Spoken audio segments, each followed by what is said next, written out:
August 28th, 2021, a special edition of Roland Martin Unfiltered, broadcasting live from the MEAC-SWAC Challenge here at Center Park here in Atlanta. Folks, it is North Carolina Central University versus Alcorn State University. We're going to be here for the Coca-Cola Fan Zone Complex. We'll hear from folks with both universities. We've also talked with here from officials from Coke, also ESPN. Game Day has broadcast live from here as well. We'll also, folks, have a various chefs, of course, cooking demonstrations here with Coca-Cola. Other sponsors here as well, folks. It's going to be a fantastic show for you as we hear. It's time to bring the funk from the MEAC-SWAC Challenge live from Atlanta. Let's go. He's got it. Whatever the miss, he's on it. Whatever it is, he's got the scoop, the fact, the find. And when it breaks, he's right on time and it's rolling. Best believe he's knowing. Putting it down from sports to news to politics. With entertainment just for kicks, he's rolling. It's on go, roll, y'all. It's Roland Martin, rolling with Roland now. He's funk, he's fresh, he's real, the best, you know he's Roland Martin now.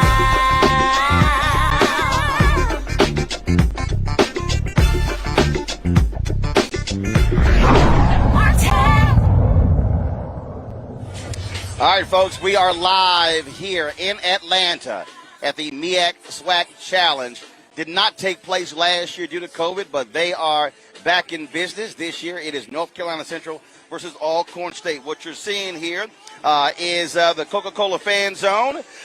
You see, of course, all the booths are set up. You're going to have all kinds of things happening here as well. So you've got Coca-Cola with their kitchen out here. You've got Aflac and Honda. You've got McDonald's with their space. We've got vendors here as well. And so a whole lot happening here, folks, in Atlanta for the SWAC MEAC Challenge. My man Big Tigger is up there DJing. And so we're going to have, of course, like I said, some various chef demonstrations with the Coca-Cola kitchen. And so we are glad to be in partnership with Coca-Cola here. Let's zoom in. Let's get us a shot of Tigger up there DJing. Let's zoom in, get a shot of Tigger DJing as he's doing his thing. I'm glad to be here, folks. It is fantastic to be out. Do understand we got social distancing going on, and so nobody's near me. Nobody's around. So that's why I'm chilling, of course, with the mask here. And so, like I said, Tigger's up there. He's spinning up there. He's DJing. We can go ahead and just give me a tight shot, my man Tigger up there. It'll be great. So he's doing his thing. And so, man, we are glad to be here. Glad y'all are here. We have been, of course, and we still are live streaming the Make Good Trouble rally taking place at the Lincoln Memorial in Washington, D.C. We've been in partnership with Until Freedom, Black Voters Matter, Poor People's Campaign, and others. And so, of course, I can't be in two places at one. And so we are here. We've been here since last night having some great conversations. And so what you'll see, folks, so like I said, this is the fan zone area. And so behind me, that's where ESPN College Game Day was. But to my left, you'll see the folks at Alcorn State. They got their big old tent set up for their alumni, the Alcorn State tent. So we got a shot. Let's get a shot of that. And so we got it. We got the camera there. And so Alcorn State, we got the Coca-Cola booth. So we got, they got food out here. They got all kind of stuff out here for all the folks, fans. Game time, y'all, is 7 p.m. Eastern, airing on ESPN, the main channel on ESPN. And so all these things are happening out here. So like I say, fans are going to be out here enjoying all the festivities. A lot of folks were out here this morning for ESPN Game Day. It was crazy packed as they were out here this morning for their broadcast. They were here live from 9 to 12. And so we were out here as well enjoying some of that. And so a lot of excitement. This game is back on. Of course, COVID has impacted so much of what could actually take place. And so I'm going to show in a second. I'm going to show you some of the video that I shot. again, the footprint that they had here. They were all, like I say, they were all out here. Fans were jam-packed, enjoying the Migos. They were here as well. We're going to go to my computer right now. And so this is a shot here, folks. Just to give you an example, again, some of the video that I shot earlier. And so this is, again, the ESPN Game Day setup. They were here. And so, yeah, so you'll see this video here. And so, like I say, man, it was crazy out here. It was crazy packed. Shot a lot of photos as well. If y'all saw it live, you saw it as well. I was also crazy busy today because I did Tiffany Cross from MSNBC here from the Coca-Cola fan zone. So while all of this stuff was going on, so it's been great. This is called Week 0. So next week is really the first week of college football, and so the MEAC-SWAC Challenge is actually kicking off. It's actually kicking off the college football season. The SWAC, of course, they had spring. They had games in the spring, but for Alcorn State, they didn't have the opportunity to, of course, to play, and so they have not played since December 2019. And so COVID has impacted all of these schools in a huge way. And so we are here and so this is the stadium here. It's the old Atlanta Braves Stadium. And so now this is Center Park. This is, of course, where Georgia State University, they actually play. And so the game is here. This was converted from a baseball stadium into a football stadium. That's where this game is actually taking place. And so it's a lot of stuff, of course, we're going to be doing. It's going to be interviewing different people who are out here. So as you see right now, not that many folks out here. I mean, do understand it's 3:20. The game isn't until 7 o'clock. And so we've got another 3.5 hours before the game actually takes place. But, but it's been great energy all day. Both universities are repping themselves very well, and so that's one of the things that we wanted to be able to showcase. And again, we're going to hear from the chancellor of North Carolina Central a little bit later in the show. But I want to do this here. I want to kick things off by actually giving us a little preview of both universities. And so this here, folks, is a preview, if you will, or a drone tour of Alcorn State University. Y'all check this out.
so much has changed at North Carolina Central University since I visited there. I spoke on their campus a couple of years ago. He invited me to homecoming to show exactly what's going on there. And one of the things that they've done, they've broken ground at North Carolina Central on a new business school. And so I want to be able to show you that. So I was like, yo, that's great. So let's show you, again, the new business school for North Carolina Central. Y'all watch this.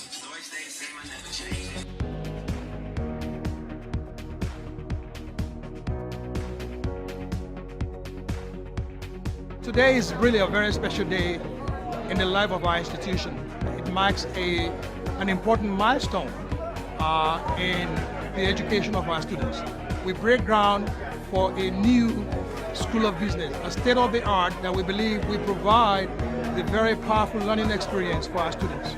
It's going to be equipped with technological innovation, trading room, entrepreneurship room, and all of the training devices that our students need to move into the 21st century. So we are moving our institution into the next phase of our mission. Our hope for the future is that with the construction of this new building, we can begin to attract even more students to our campus. We can begin to increase our diversity. Students of all races, of all colors, will come here to get the best education that an institution can provide so they can go into the workforce and continue to contribute to the world. That is our hope. And so we look forward to the finishing of this building, and we look forward to the actual ribbon cut when the building opens next year, fall of 2022. We love NCCU because traditionally we have been in the business of educating students and preparing them for the future. This is in line with that tradition.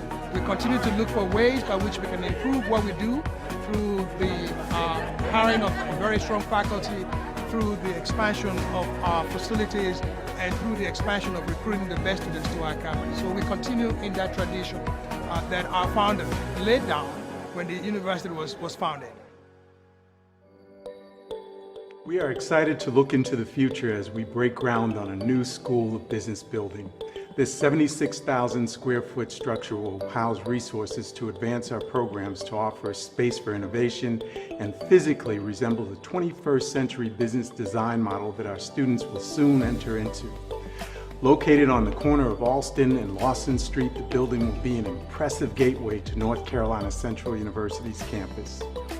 With the inclusion of a new culinary lab and dining room, our hospitality and tourism program will be able to demonstrate in real time how to institute the kinds of innovation and best practices necessary to advance our students' prospective hospitality careers and the industry as a whole. We will have over 600 square feet of business incubator space to cultivate our student businesses and promote their entrepreneurial aspirations. A trading room to further support our financial management programs, an innovation lab to give space for technological advancements, and a behavioral research lab with a focused study room to give our students and professional development coordinators access to experiential instruction will be included in our new school.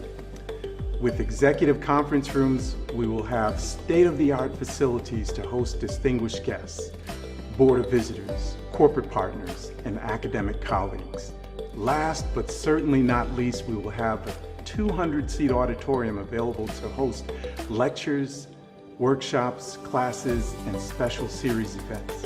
With a commitment to continued community outreach and student development, this building will house services that will provide financial counseling and workshops through the Peggy Ward Financial Literacy Center, a volunteer income tax assistance for low-income residents, a cybersecurity lab for high school and community training programs, a real estate center to support community service learning projects for our graduate students, and a center for entrepreneurship and economic development to provide technical assistance to small businesses. Scheduled to be completed in 2022, we are excited to go into the next frontier of business education through the development of this new building.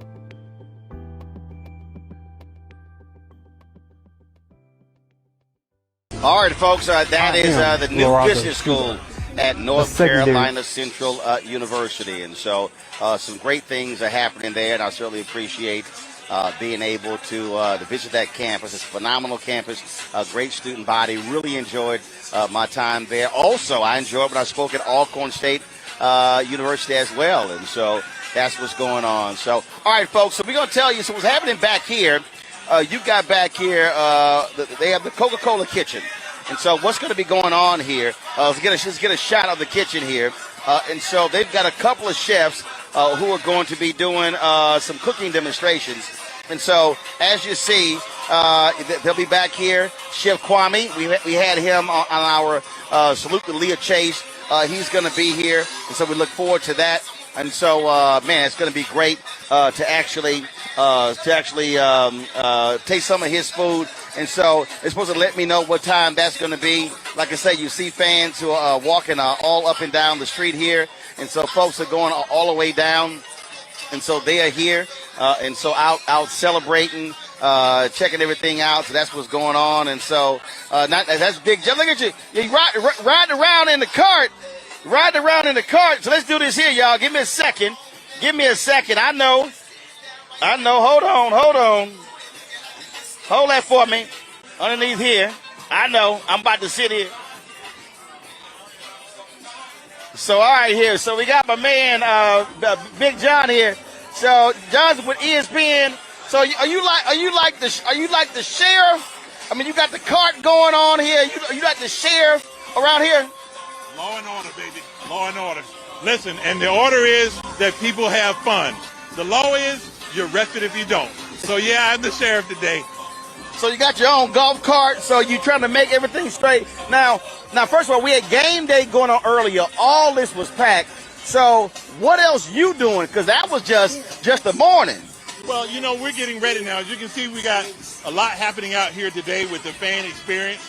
And fans are starting to show up. Well, they've been here most of the day since game day this morning. But, Roland, this has been a great day so far, man. And we're just, about 3 or 4 hours away from kick. So we're excited, man. Thank you for being here today. Well, you know, look, we had to be here, had to check this whole thing out. And of course, looking forward to that. But not just the game. You've also got halftime, and then there's also a post-game concert. We do. You know, you can't have an HBCU game without a fifth quarter. And so these bands are geared up. They're ready. They've been playing really all day. They were here with First Take. They played with the Migos. You know, Migos are going to be here at the game. They're not going to perform, but after today, they just want to come and soak it in. And we're happy to have them and a few other people. And certainly you are showing everyone what we're doing. So it's going to be a great day. Absolutely. And so, like I say, we're down here, of course. We've got all of the, you know, so we got some chef demonstrations in a second. So, and plus, me and my crew, we're a little hungry. Nice. So we can't wait for that. And so now you also going to have. So tell me how this thing is set up. Like I see some RVs over there. And so are folks going to be doing tailgating and stuff? What's going on? Well, they are, but the tailgating is really happening in the back, in the gold and blue lot. Okay. These are just a couple that set up here. But so most of the parking and the activity for those people who came in RVs are in the back, and then they'll make their way down here. Okay. As you know, as we get closer to game now, time. folks already there tailgating? Yes, they're in the back, all the way up on the hill. All right, see, I'm gonna have to send one of my cameras over there to get some video of that. Yeah. So we can show some of that here.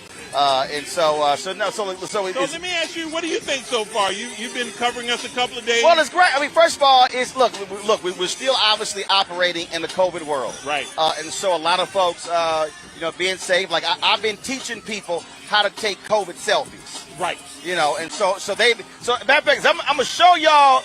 This is a COVID selfie. So assume John, hold that. Okay. So assume John is me. Okay. Assume John is me. So let me show y'all what I've been doing. So I need everybody watching me. Look, we cannot stand side by side taking selfies. So I tell the people, I'm going to stay right there. I tell them to stand right here, hold their phone up. I'll be on that side. Right.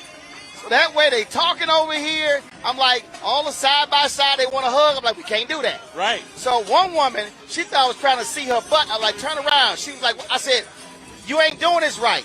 I said, baby, hold your phone up. I said, I'm going to stand right here. So like we got a little kid. I'm like, tell your kid, stand right there. I stand back here. I said, I'm in the photo. Right. So I'm having to teach them how to do COVID selfies. Right. You know. And so, you know one of the good things? We're always riding around with these. Oh, yeah. So make sure you mask up. And you're right. Keep your distance. But I love that idea about COVID selfies. Yeah, so they want a photo. I just told them, we can't be next to each other. So, like, all my Alpha brothers want to give it the grip. I'm like, no, fist pound. Right. I said, we got to be safe. So that's what's going on, man. Well, I appreciate you, brother. John, good seeing you. Thank all you, right, man. then. I appreciate it. All right, the sheriff of the MEAC-SWAC Challenge. Y'all, that's Big John Henry, of course, executive with, he's executive with, he's with me. He's with me. So he's executive there. So go ahead and take that shot. Mario there, of course, in the cart. Go ahead and take that shot. Mario in the cart with John rolling around there. And so go ahead, take it. So you'll see there, folks. Again, so y'all see how we rolling. Look, we got here the whole crew here. We doing our thing, y'all. And so again, so Mario's in the back of the cart there with Big John, as I said. And y'all want to? So funny. I was with John when John came up to me, and John said we met. I said, John, when did we meet? Y'all, I gave a speech in Halifax, Nova Scotia, Canada, and John and I were speakers. I completely forgot. And it was hilarious because it was a business conference, y'all. So, business conference, you sitting here. I'm like, okay, I don't want to wear, I want to be, business attire. So I had a blue suit on. I had the red tie on. And so I then walked in. And they were hot. They were like, yo, where the ascot? All we hear is about the ascot. I said, y'all, I can't sit here and be in the ascot. What y'all talking about? So, man, it was too funny. So John reminded me of that. So we were in Halifax, Nova Scotia, Canada. And what folks don't realize, there were a lot of African Americans, people of African descent, who actually escaped to Canada out of slavery, Underground Railroad. And so there's a whole connection there in Halifax, Nova Scotia, Canada, and other places in Canada with regards to Underground Railroad. So I was blown away. And in fact, I was in Toronto. Where I spoke. So they have the Harry Jerome Awards in Toronto. So basically, Harry Jerome was their Jesse Owens. He's a major track star. And I gave the keynote there, and I was the first, it blew me away. I was the first non-Canadian to give the keynote at that particular event. I was like, yo, that was crazy. I was humbled by that. I'm like, no, I was the first one. I was the first non-Canadian, non-African Canadian, say African American, African Canadian, to give the keynote. So it was pretty cool. Like I said, seeing John there, and us being in Halifax, Nova Scotia, Canada.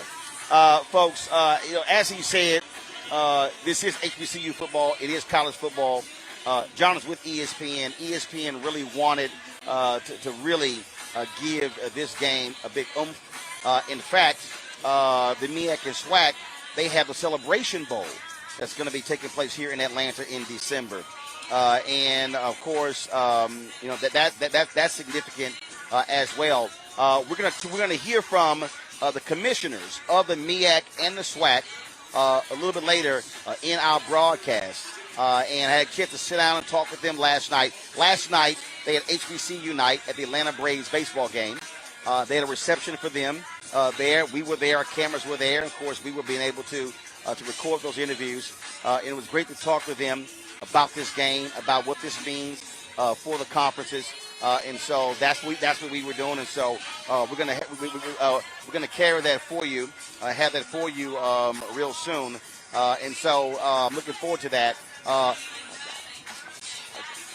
So we want to show you some of that, and so we look forward to that. So like I said, folks, this is the Coca-Cola Fan Zone. You can come down here. You don't have to go to the game. If you're in Atlanta, you can come down to the Coca-Cola Fan Zone and, of course, experience this. You can experience it down here. So come on down. I've already had some folks text me. In fact,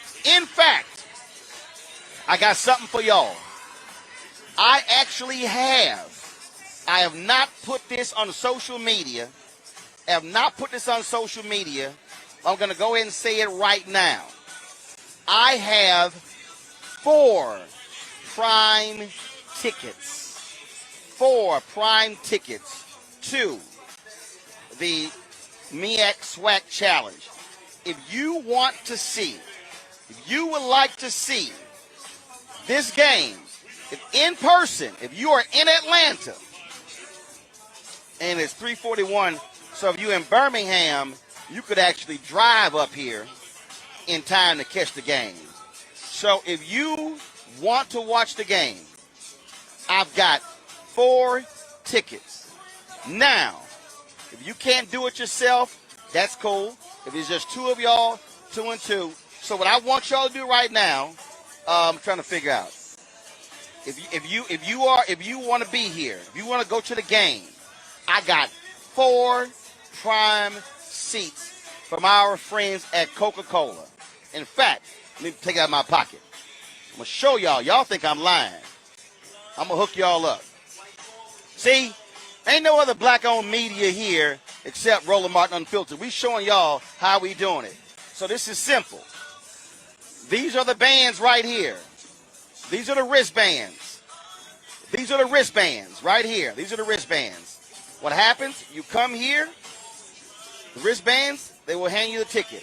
So if you are in Atlanta or in the area and you want to watch this is what you do. You send me an email right now to Roland at RolandMartinUnfiltered.com.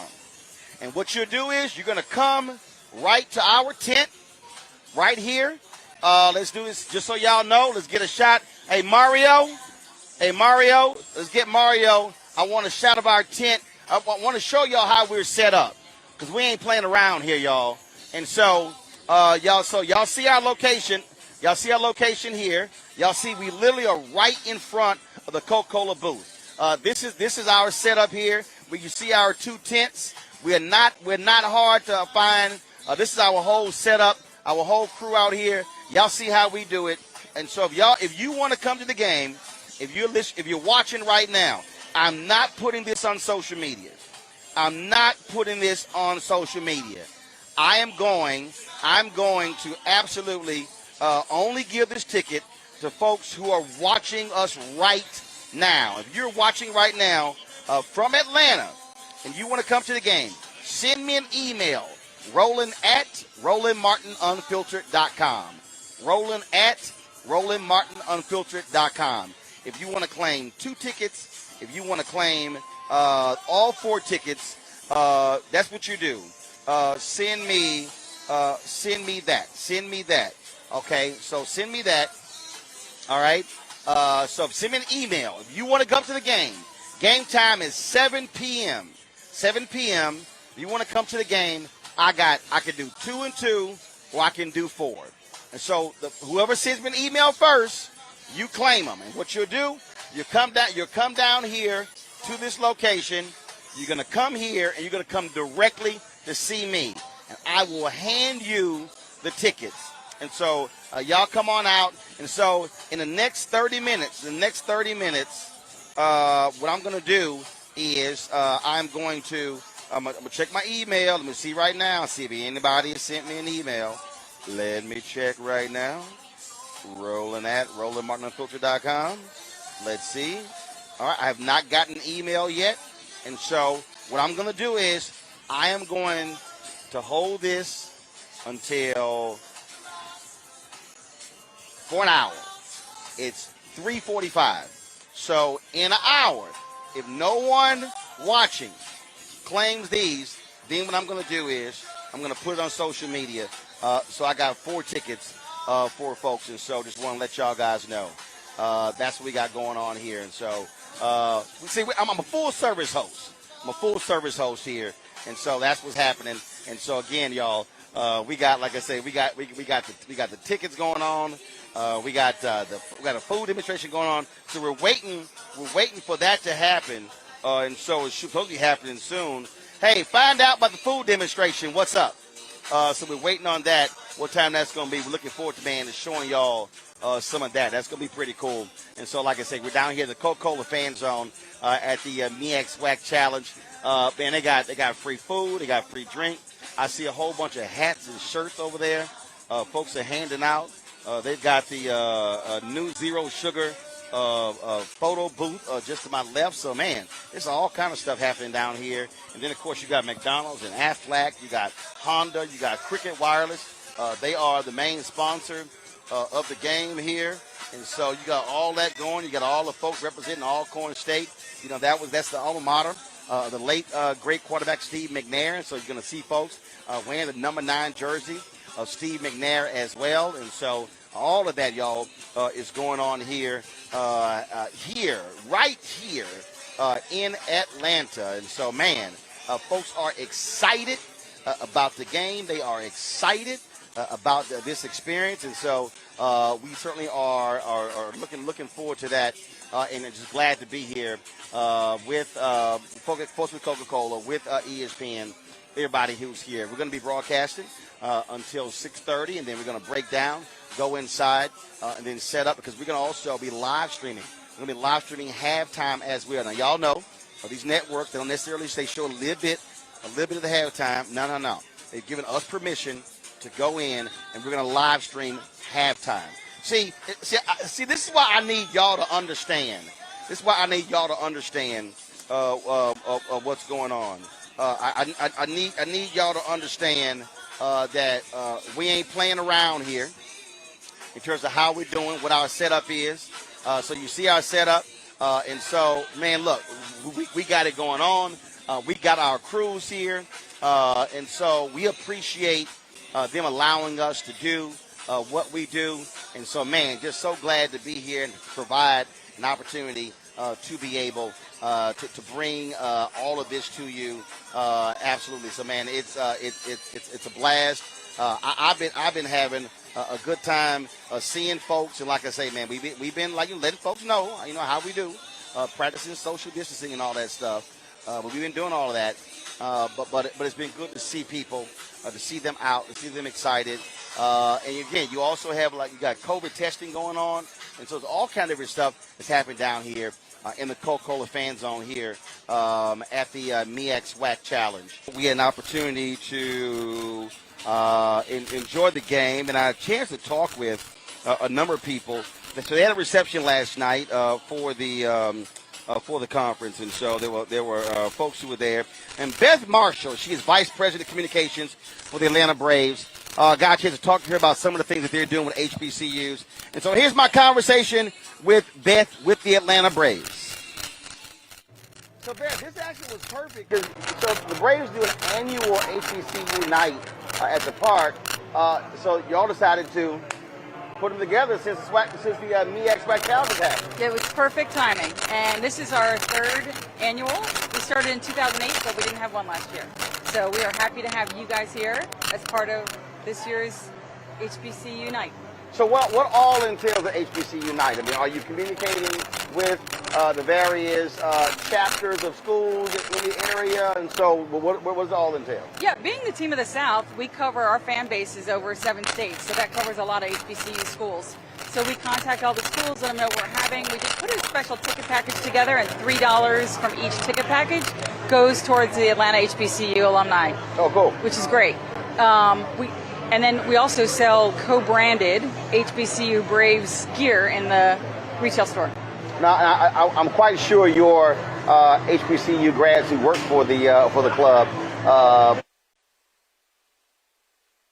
are really excited. We have 12 to 15, and this year we did little vignettes with everyone, and they're going to go on during the game tonight. So they are jawing at each other about that's a wee bit competition right there. A little bit. And of course, so with this, and you also do a lot more, obviously, throughout the year, and obviously the huge deal, the Hank Aaron Awards. I was great to be an honoree at a previous one, and so there's a whole lot that revolves around that as well. There's a lot, and there's actually a lot that we do within the HBCU community. And with HBCU baseball programs. One of the things we partnered with Rapsodo, which is a company that provides stats for different baseball teams. Those stats are then put into a database that's available to professional scouts. So for the HBCU schools that don't have the budget for that, they now have the ability to have that so that their players get recognized. And we also do the Ralph Garr, Bill Lucas HBCU Classic, which is a game against 2 HBCU schools every March. Oh, that's cool. Yeah. That's cool. Yeah. Well, and like I had a great time when we were honored. Of course, the drive around the field, the jersey, and of course, spending some time with the great Henry Aaron. And of course, he passed away earlier this year. And so his big number 44 right there in the middle of the field. Yeah, we miss him, and that's one of the small things we did for Henry this year. One of the other things we did is we created a fellowship program. And we have 2 fellows this year, a female and a male, both from HBCU schools. It's a 1 to 2 year program, and they will follow our president and CEO and shadow different departments so that we kind of increase the pipeline for anyone that wants to go into the business side of sports. All right, well, sounds good. Well, we're certainly glad to be here. Glad to hang out at this reception for the MEAC-SWAC Challenge. Well, we're happy to have you. Thanks for coming. All right, thanks a lot. Thank you. Phenomenal man. Not just baseball player, but a phenomenal man. Not only what he did, of course, on the field, but also the amazing things that Henry Hank Aaron did off the field. His commitment to African Americans, to students. You saw there how he was honored by the Braves with his number 44 etched into the grass on the field there. And so, again, just a really, really great guy. And so the things that the Braves are doing to honor his life and legacy, shout out to his widow, Billy. It has been very tough for Billy, and so we certainly are thinking about her, thinking about again, his life and legacy. And so we want to thank the Atlanta Braves for continuing to do the work of Henry Hank Aaron, who passed away earlier this year at the age of 86. Also, let me shout out, today is the anniversary, the first anniversary of the death of Chadwick Boseman. Of course, a Howard University graduate, passed away at the age of 43, advanced colon cancer. And so miss that brother, miss our conversations, our chats, our text messaging. Just a really, really phenomenal guy. And so I just wanted to give that particular shout out to those two as well. As I said, folks, we're broadcasting live from the MEAC-SWAC Challenge, Coca-Cola Fan Zone. A lot of things happening here in a couple of minutes. Chef Kwame is going to start his cooking demonstration, and so we look forward to that. I want to make sure, so we all straight with audio and everything for Kwame? Are we all good? So we all good. All right, cool. All right, I want to make sure, so we want to capture all of that. So you couldn't hear the interview. But what you may have heard there, we were talking to Michael Braxton with Coca-Cola, is that Chef Kwame plans on making a gourmet Philadelphia cheesesteak with gourmet Brussels sprouts. Now, I can't stand Brussels sprouts. Now, my wife loves her some Brussels sprouts. They stink. I don't know about y'all, but Brussels sprouts stink. I mean, I can't look when y'all ain't hearing me. When she sits here, man, with them damn things and make them in a house, I got to go.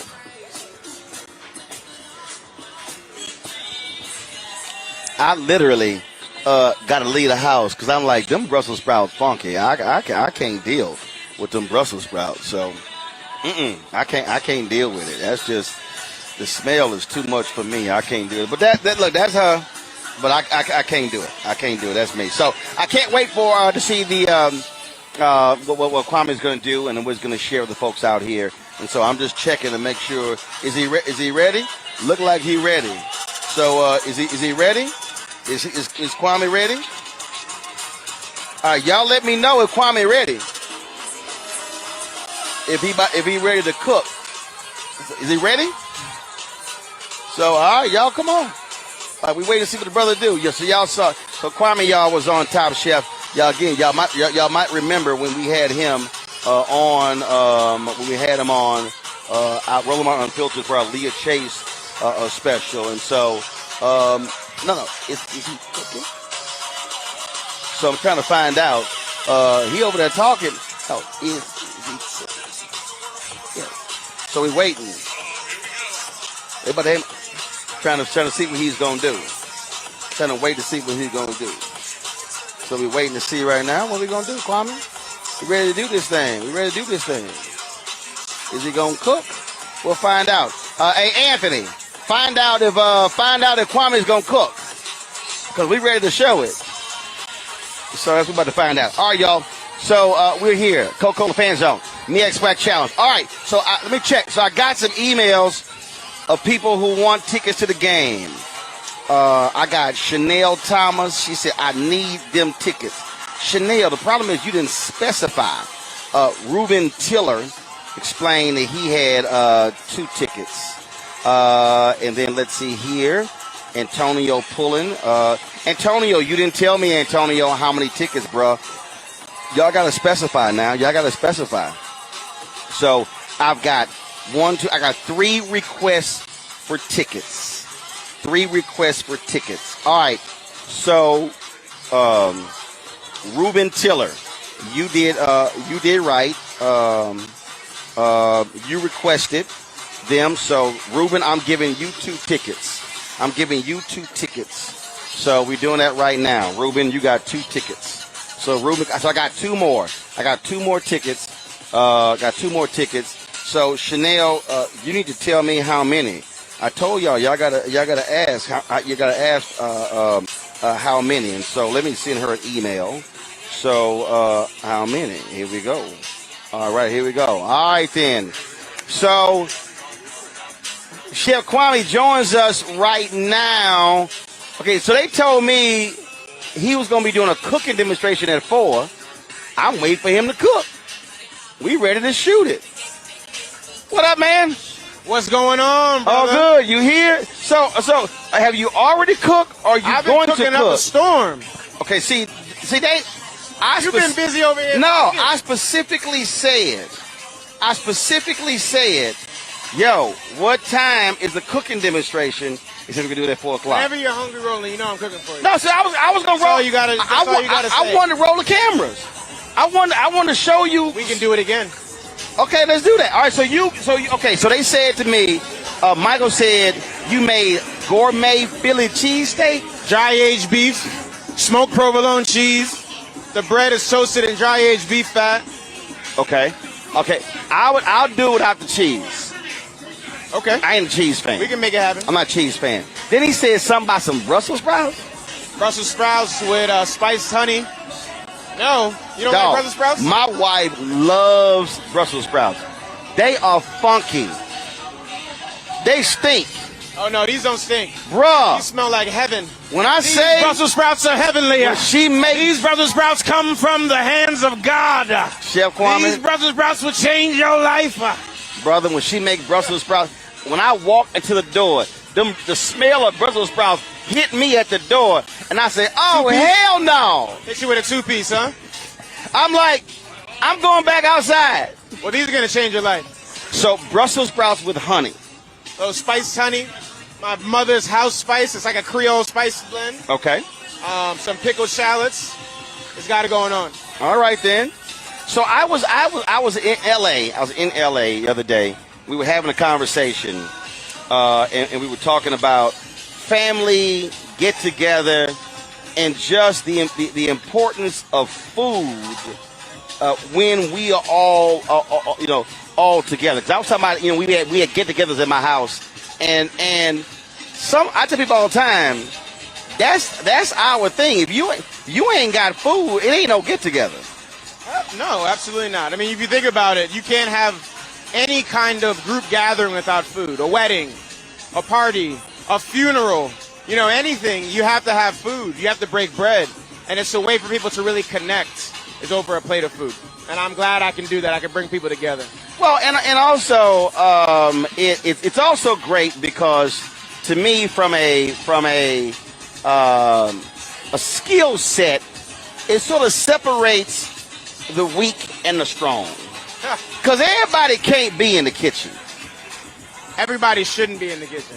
But everybody should know how to cook. I think it's like Hold up, riding a but bicycle. if they're gonna be in the kitchen, some people can wash dishes, but leave the stove alone. Yeah, you know, it's like a basketball team. Not everybody can be LeBron on the team. Somebody has to pass out the towels. Or right, somebody gotta be the trainer. Someone got to be passing out Gatorade. All right? Let me be LeBron. Right. That's why. You know, I always like when it's Thanksgiving time, Christmas time. It's like you in charge of the plates and the cups, or you in charge of getting the ice. Or bring the buns. Huh? Bring the buns. And don't be late, goddammit. No. They can't bring the buns because you don't know what kind of buns they got.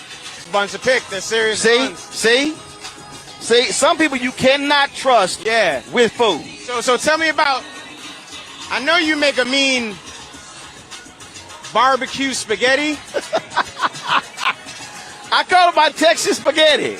Yeah, you make. Tell me about this barbecue spaghetti. No, I mean seriously. When I was in college, I was broke, so I had some spaghetti, and I had no tomato sauce. I ain't had no hamburger meat, so I was like, you made a struggle bowl. I had a bottle of barbecue sauce. Struggle noodles. So I put that barbecue sauce with those noodles. And you still eat that. And I said, damn, okay, I mean, look, best you can do. So then, when I could forward some meat, I said, you know, I'm kind of tired of the taste of tomato sauce. I said, well, let me use a canned tomato sauce. Let me use this barbecue sauce. Then it was like, damn, that was good. So what penitentiary was this college in? It was at Texas A&M. But here's the deal, though. But it was Kraft honey barbecue sauce. So then, when I got a little more money, like $2 more. Like a little more money. We're not talking real money. We're talking like $2 more. More money. I was in the store and I said, you know what? I want something different. Then I got some sweet Italian sausage. Then I put that into the Texas spaghetti. So I put that into it. So then I used, again, of course, I got to use Tony Chachere's Creole seasoning. Always. Shout out to Tony. Shout out to Tony Chachere's. Look, I got a bottle of Tony Chachere's in the hotel. Okay, I packed it. Got to keep that thing on you, Roland. I got a bottle in my Sprinter. It stays in there. So I had that. So then I started adding. I grabbed some Emerald seasoning, so I added the Italian seasoning. So I mixed all that together, bruh. Now, take my brother, who's an executive chef, was hating. The hell, spaghetti, barbecue sauce, hating. I'm like hating hard. Yeah. Until one day, we had a family get together at his house.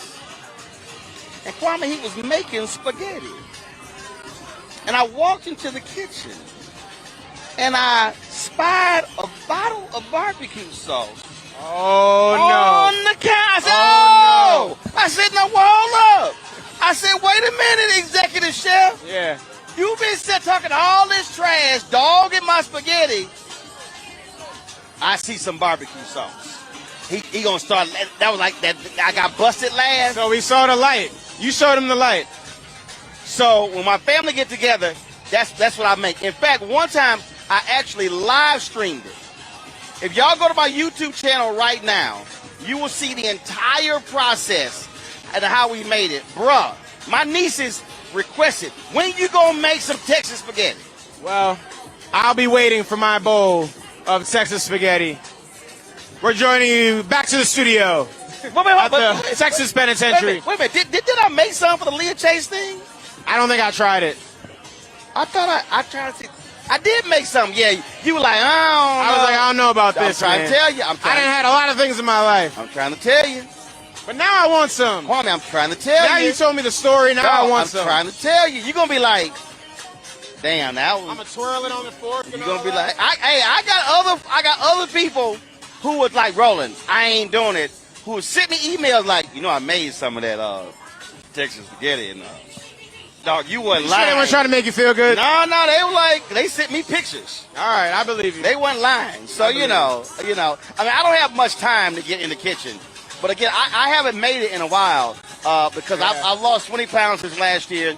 That's amazing. I got more to lose. So you can't eat spaghetti. Are you still out in D.C.? Yeah, I'm still in D.C. Okay. So I'm doing that. So, you know, but that's my thing, man. That, of course, I still love gumbo. I ain't, you know. Gumbo's my jam. My family's from Louisiana. Oh my God. See, what gets me is when people talk about, oh, it's too hot for gumbo. I'm like, we eat it year-round out there. like, when the hell y'all from? It can be 105 degrees. People don't know, man. People don't know. Gumbo is all for eternity. I say, y'all crazy. So when did you first start cooking? How early were you in the kitchen? I'm going to show you a picture. I know the people can't see this, but my mama just sent me this picture the other day. Wow. That's crazy. I had to be about 3 years old. Wow. Mama sent you that like 3 years old. Wow. Yeah. So what did you start first doing? Sauteing the Trinity. We're Creole. Right. Sauteing the Trinity for gumbo. Everybody had to take a turn. So, yep. And then stirring the roux. And she like, look, baby, just stir. Just stir. Now, I'm gonna go and go smoke a cigarette real quick. I'll be right back, baby. No, Don't hurt yourself now. Were you stirring? You would tie my leg to this. Were you stirring with metal spoon or wooden spoon? Wooden spoon. See? Wooden spoon. Not everybody know that. Not everybody know. See, they don't understand. Yeah. Wooden spoon. God, it builds character.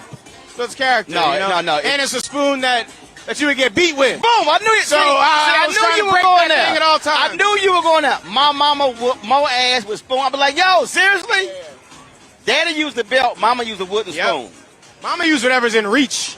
That's true. Whatever's in reach, you get hit with. So, but yeah, I started at a young age. She had a catering company that she operated from the house. See, same here. My grandmother had a catering business. Yeah, so I had to help out in any way I could. You were free labor. Child labor. Yep. Couldn't scream, couldn't go nowhere. Right. I mean, at least my grandmother threw us $30, $50. Oh no, I didn't get it. She's lucky. Are the lights on? Is there food in the fridge? Then you're getting paid. And when I think that's what it was. When I think about it, because we were just in Houston, because I've had 2 aunts die in the last 3 months with the last funeral, and we were talking about these catering stories and what we had to endure. And I think if I had to go back and calculate the hours during the week and then what we got paid, I don't think it was $1.75 an hour. But when you 9 and 10, $50. Oh, it's a lot of money. If you were getting paid that in college, you could have had better spaghetti. And I still was catering in college. I still was. Let's get Kwame a Coke. So, yo, Tigger, what's going on?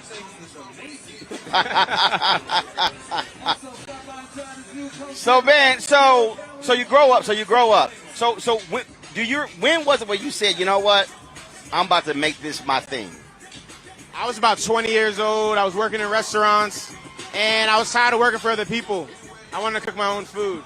So I was like, why don't I start a catering company? Like, I grew up in the business, and I didn't have any capital. So I was on the train coming home from work, and I saw a kid selling candy on the subway. And it just dawned on me that this kid was making way more money than I was tax-free. So I quit my job, and I started selling candy on the subway to get capital to start my own catering company. You started selling candy? M&M's. Wow. And you were 20. Yo, that is crazy. Yeah. That is crazy. And I saved up 20 G's, and I started selling candy. Selling candy. Wow. And you started a catering company. Yeah. Man. That's how that thing started. See, you gonna drink the Coke. I'm gonna drink the Powerade. So you know, I gotta rep my set. It's still the same company. So you know, that's why I was drinking that water earlier. So it's still the same because you got to replace these electrolytes because y'all it is hot. We're burning. So you got to replace the electrolytes out here.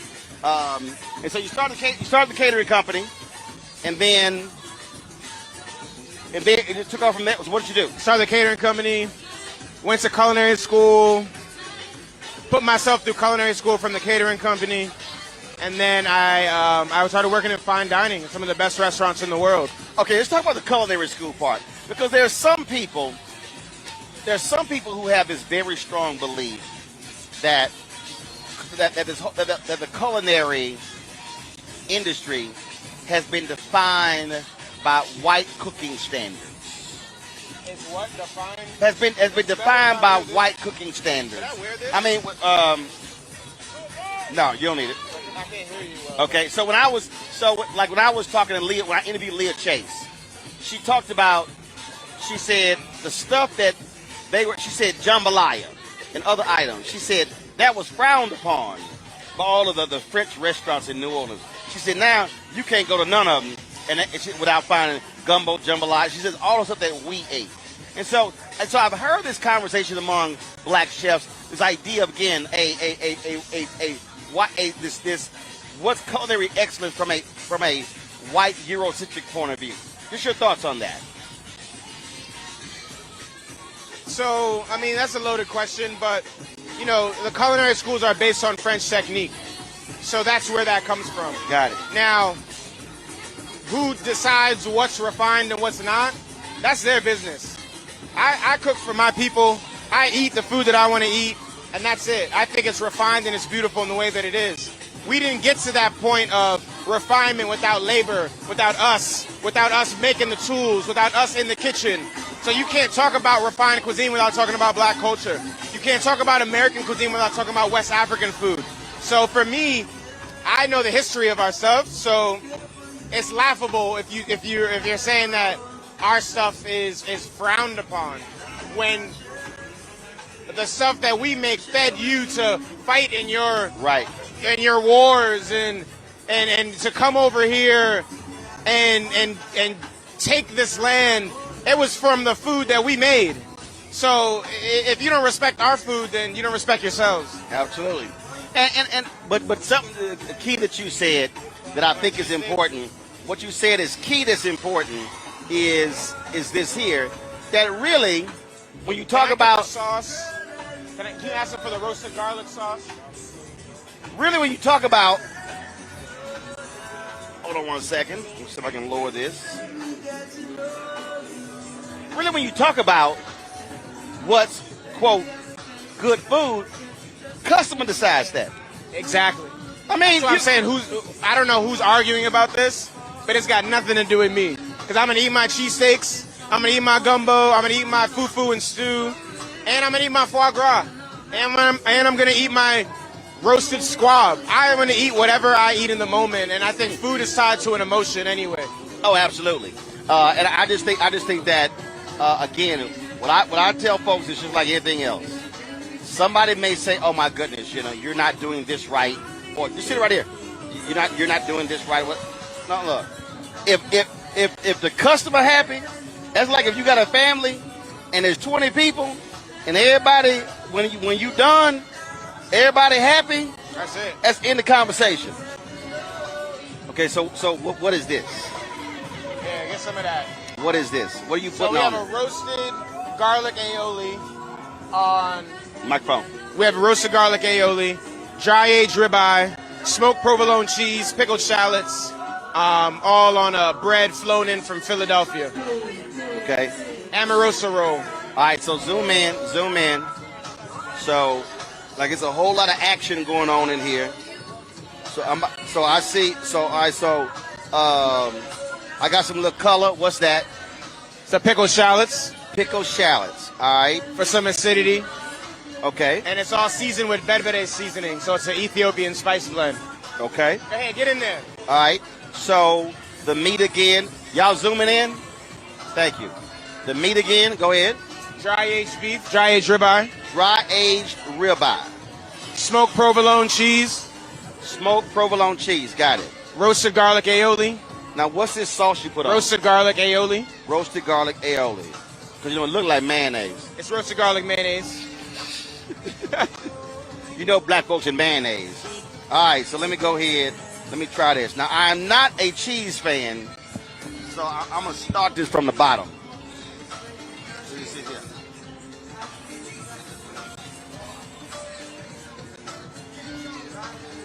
Drag it with the sauce and everything, but That's good, player. That's good. And the bread is phenomenal. bread is good. If you're not gonna eat the cheese, you gotta get the sauce on it. No. I got you. I mean, you can't just like do all of it. You got to savor it. So, all right. So let me see here. So now I'm about to do the sauce with the roasted shallot. Yeah. Roasted shallot to give it some acidity. Is that what you said? To give it some acidity? Acidity, yeah. Gotcha. So we about to taste some of the acidity. We about to be sedidity, tasting some of the acidity. On the Roland Martin Unfiltered So be sedidity, Daily tasting some Digital of the Show. acidity.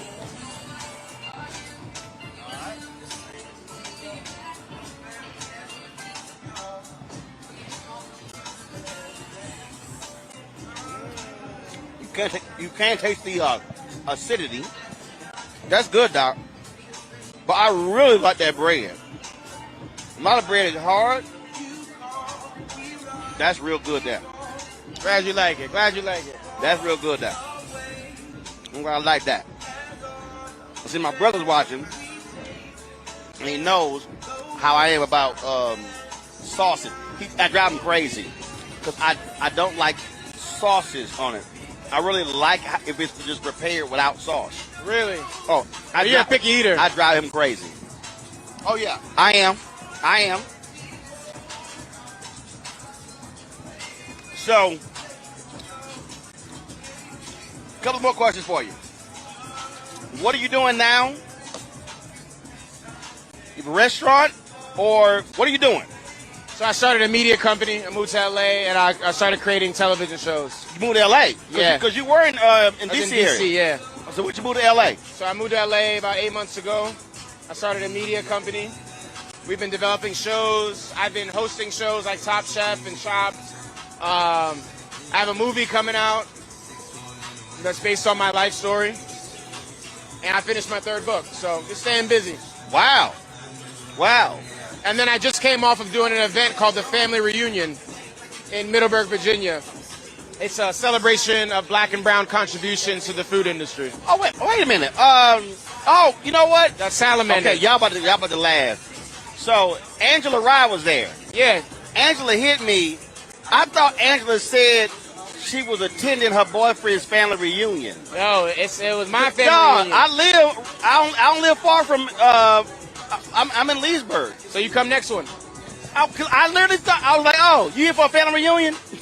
She didn't tell me all that. That's hilarious. She probably thought you knew what it was already. I didn't. It was a big deal. Dave Chappelle came. Estelle performed. Like, literally, that's 20 minutes from my house. Should have pulled up, man. I'm telling you, when she called me, she said, I'm here. She said, I'm here. She's like, I'm here. I thought she was at a family reunion. I was like, oh, they having a family reunion at Salamander? That's funny. It was my family reunion. So it was a 4-day food conference. I flew in chefs. Flew in chefs from all over the world. How did I not know about that? I have no idea. See, I've been covering all these voting rights marches, so I've been busy. Wow. 4 days. It was crazy. That is We had great. gospel choirs. We had comedy. We had musical performances. We had demos. We had breakout sessions. It was beautiful. How in the hell did I miss? When she said family reunion, I was like, all right. I said, tell your man's family what's up. That's funny. All right, get in those brothers. So you gonna make it an annual deal? It's an annual thing, yeah. So was it the first year you had it before? What'd you say? I said, how long you been? Was it the first year? Or This was the first year. This was the first year. Gotcha. Yeah. So 4-day deal. Y'all had that's crazy. How many folks were there? 500. Wow. So y'all packed out Salamander. Yeah, we had COVID tests upon arrival. You had to be vaccinated. It was beautiful. It was beautiful. Bro, that is crazy. All right. Now, so let's be clear. I am to Brussels. So let's just be I gotta clear. head back in the kitchen. Let's be clear. I am not a Brussels sprouts fan. My wife is ridiculous. So That's what they all say. no, I'm trying to tell you. I've never done this before. No, I'm trying to tell you this one. She can tell you. So in fact, if I FaceTime her, she watch it right now. So this is her thing. So you Anything's So cool. you made these with, you said spiced honey? Spice honey Okay. and Creole seasoning.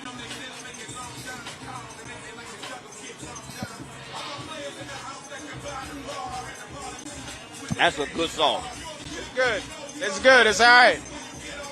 So Jackie, the only way you gonna get me to eat these Brussels sprouts, you going to add some of the spice honey?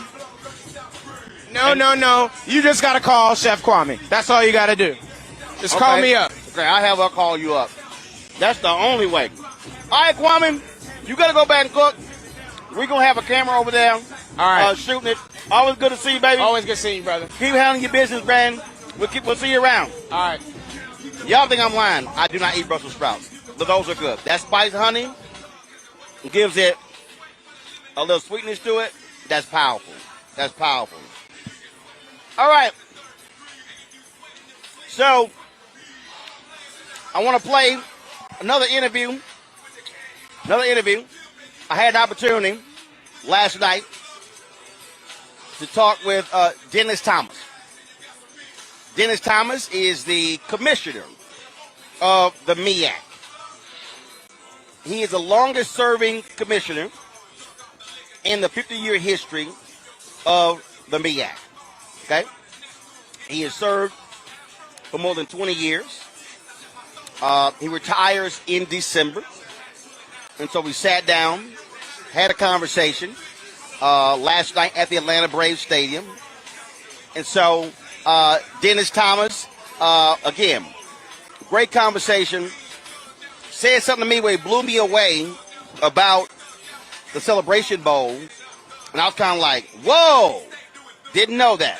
So here's our conversation with the commissioner of the MEAC, Dennis Thomas. So Dennis, MEAC-SWAC Challenge. I made the mistake of tweeting SWAC MEAC Challenge because you got to understand, I'm from Houston. I went to Jack Yates High School. Texas Southern is right across the street. Like, right across the street. So, you know, I don't mean... Well, I understand, but I'm not going to let you off the hook. I'm just saying. I got to go home. Yeah, I understand. That's why I said I understand. But I'm not going to let you off the hook, Roland. So how many years has it been going on? It's in its 16th year now. 16th year. Yeah, because we started in 2005. And obviously last year we didn't have it.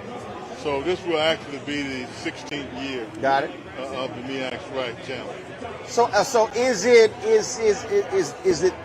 bigger this year, or I mean you got ESPN Game Day on the site, you got the Coca-Cola Fan Zone. Obviously, we're here for the first time, and so you know, was that the goal to say, you know what, let's make this the premier game that kicks off college football season? Yeah, you have to give credit to ESPN and Jimmy Pitaro, Burt Magnus, and Pete Dursey. I was on the ground floor of this deal in 2004 when we talked about a kickoff classic between the MEAC and SWAC. And the vision is to provide our student athletes, coaches, institutions a meaningful experience, like a bowl-like experience. And at that time, we were not in the mix. HBCUs were not in the mix. So I have to commend ESPN. And then when we solidified the kickoff, the MEAC-SWAC Challenge, I recommended to ESPN at the time, I said, you know, we need a postseason bowl game as a bookend to the beginning. Right. And Pete Dursey said, well, I need to run that by my people first. I said, well, man, this will work. This will work big time. So he did. He came back, and ESPN brought into it. And Roland, I took it back to my membership. I was excited about it. You know, I'm the one that brought it up and pitched it. And my membership said, no, I don't think we want to do that right now. And you like, say what? And I said, look, this is a unique opportunity. We have ESPN, the worldwide leader in sports and entertainment, to own the game. So I worked for 10 years, a decade. It took a decade? 10 years. And finally, our presidents and chancellors and head football coaches and AD said, okay, we'll take a chance on this. Why were they hesitant? Well, the coaches and the institution wanted to be a part of the FCS playoffs, okay? But there was no revenue stream in the FCS playoffs. So basically what you're saying is we playing for free. Absolutely. So I changed the strategy because obviously the strategy that I was using wasn't working. So you got to change. Right. And part of that strategy is to bring John Skipper, who was president of ESPN at the time. Yep. And I brought him in. I asked him if he would come, and he said yes, he would. And I said, I need for you to talk to our presidents and chancellors about this postseason bowl. That was the linchpin to make it happen. So that's how the Celebration Bowl came about. That's it. That's how it came about. See, the thing here's why that's important. Because what you were looking at was business. The reality, you're looking at business, revenue, exposure. And branding. Which leads to more revenue. That's right. That's the whole point. That's right. And what we're now seeing, and I don't want to credit one person, but what we're now seeing, first of all, a lot more attention focused on HBCUs in the wake of the death of George Floyd, money that's coming to institutions, the increasing giving, but with a Deion Sanders going to Jackson State, with Tennessee State hiring Eddie George. You've got Bethune-Cookman that just hired Reggie Theus to be athletic director, head basketball coach. Other universities are now looking at. When TSU hired Mike Davis to be the head coach, you're now seeing a different, I believe, attitude change among a lot of these institutions. Well, let me give you a little history, if I may. See, people forget that Ken Riley, NFL, in the bingo circle, ring of honor. Who should be in the Pro Football Hall of Fame. That's exactly right. He was head coach at FAMU. All right. Larry Little, Miami Dolphins, undefeated, 2 Super Bowls. He was the head coach at Central and his alma mater, Bethune-Cookman. We have the head coach at Delaware State now. Played for the 49ers, has Super Bowl ring. Right. So that has been part of our history. Obviously, Deion brings more exposure and recognition to the table. Because we're not living in a social media world. Right. So there you go. Different time. There you go. So now I have to remind people that we were hiring former pro players before. But like I said, the world we're living now in is a media world, attention world, all of that. So look, we're certainly looking forward to this game, looking forward to the excitement, all goes around it. We've already been down to the fan zone. We're broadcasting down there tomorrow as well. Great. So it's going to be great. Before we get off, I just want to commend you for the work that you do. And you've been at the salt mines a long time, okay? And it hasn't been all peaches and ice cream. That's true. That's true. Right? But you were solid, you were committed, and you had the courage, Roland, to keep it going. So I just want to say to you, we appreciate you. I appreciate it. Thanks a bunch. You're welcome. All right, look forward to the game. All right. Thanks a lot, Doc. All right. I appreciate it. All right, we're at the Coca-Cola fan zone at the MEAC-SWAC Challenge. That was Dennis Thomas, commissioner for the MEAC Conference. Now, we're going to talk with the commissioner of the SWAC Conference, the Southwestern Athletic Conference. I'm born and raised in Houston, and, of course, Texas Southern University and Prairie View A&M University both are in the SWAC. And so here's our conversation. All right, so Charles, I was talking to the MEAC commissioner, and I told him, I said, look, I'm from Houston, so I actually called it the SWAC MEAC Challenge. I said, I got to go home, so I couldn't put MEAC first with TSU across the street. Well, you call it right. It is the SWAC MEAC Challenge, so that's what I call it as well.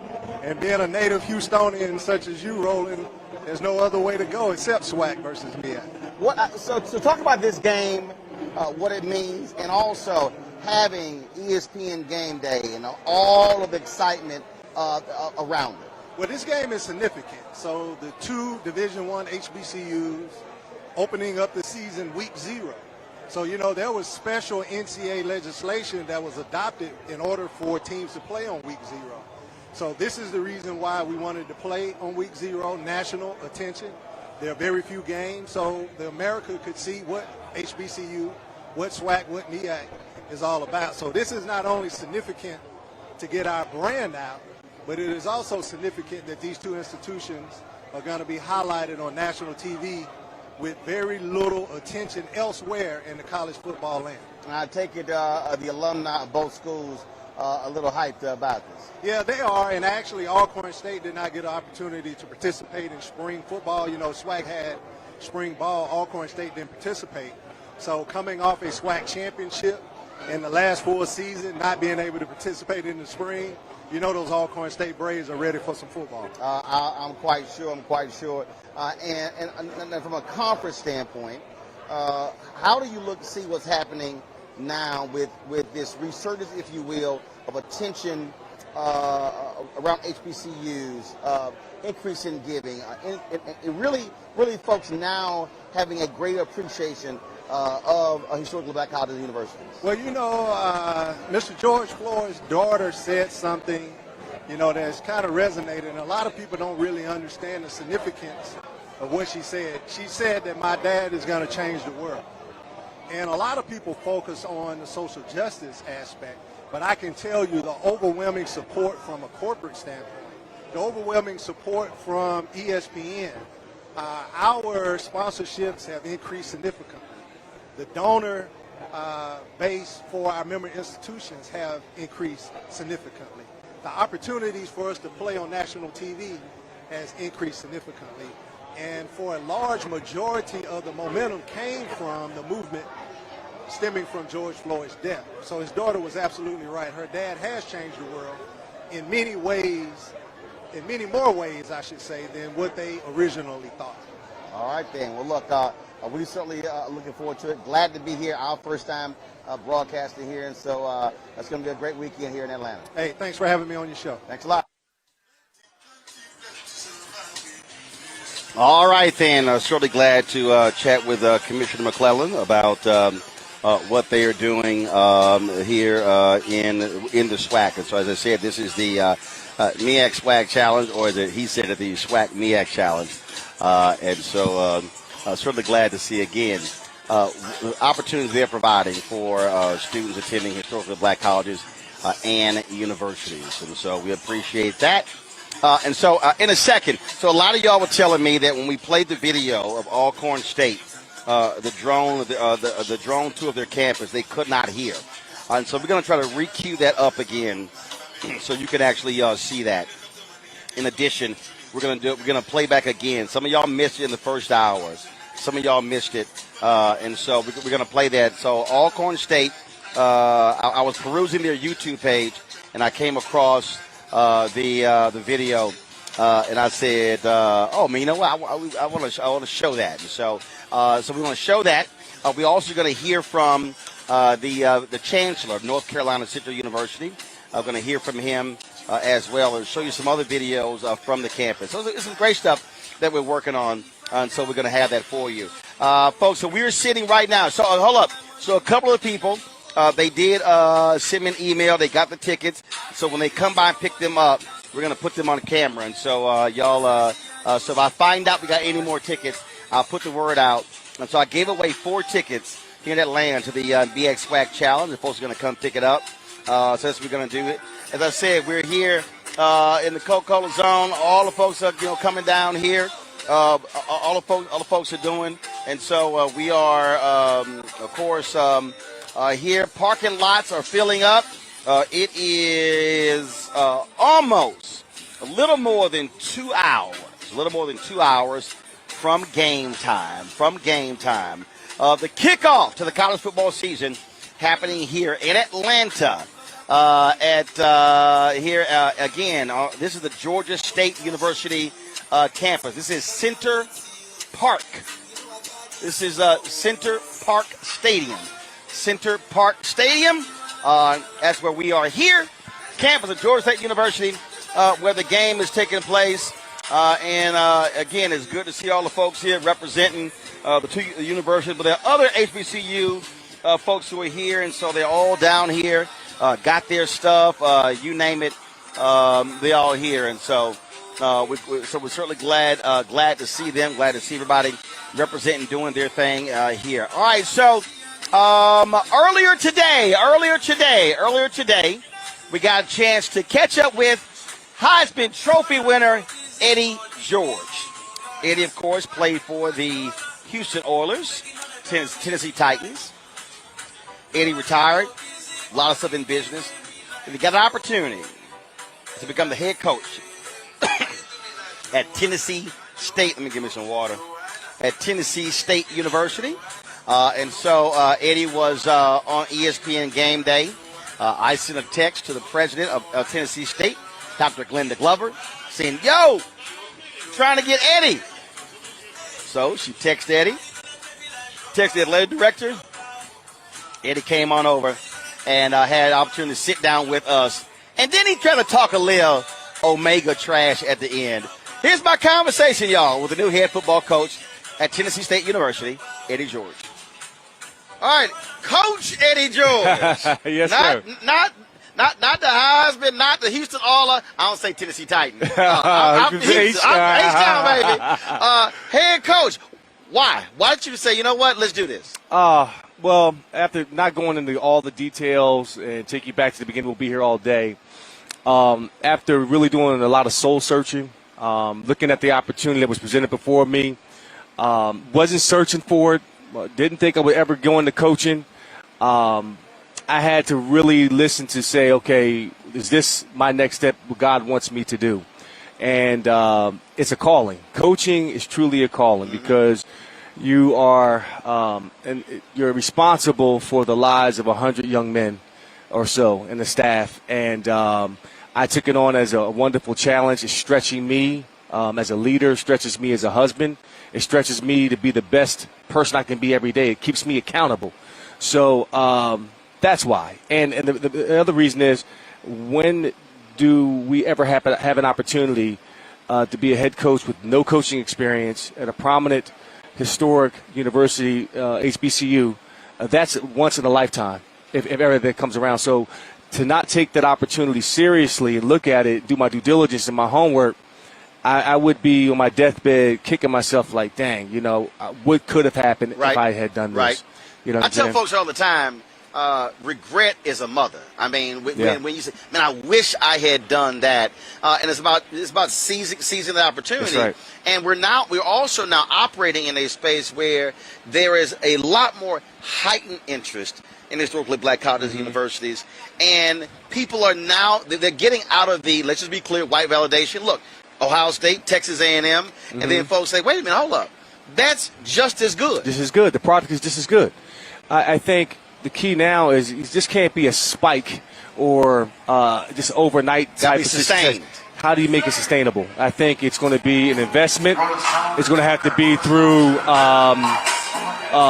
the right resources, building facilities, truly changing how we operate and do business as HBCUs, investing in our maintenance in terms of our facilities. So all of that is going to be a huge difference in terms of making it sustainable and here to stay. You talked about it being a calling. Also, the fact that now for a lot of HBCU students, and you've had former NFL players coach before HBCU, but now it's also saying to these players, you can now come to an HBCU and elevate your game to go to the next level. Yeah, I mean, on our coaching staff, we have a wealth of guys that have coached and played in the NFL, coached and played on the collegiate level. I believe I can take a 5-star and still get them to that next level.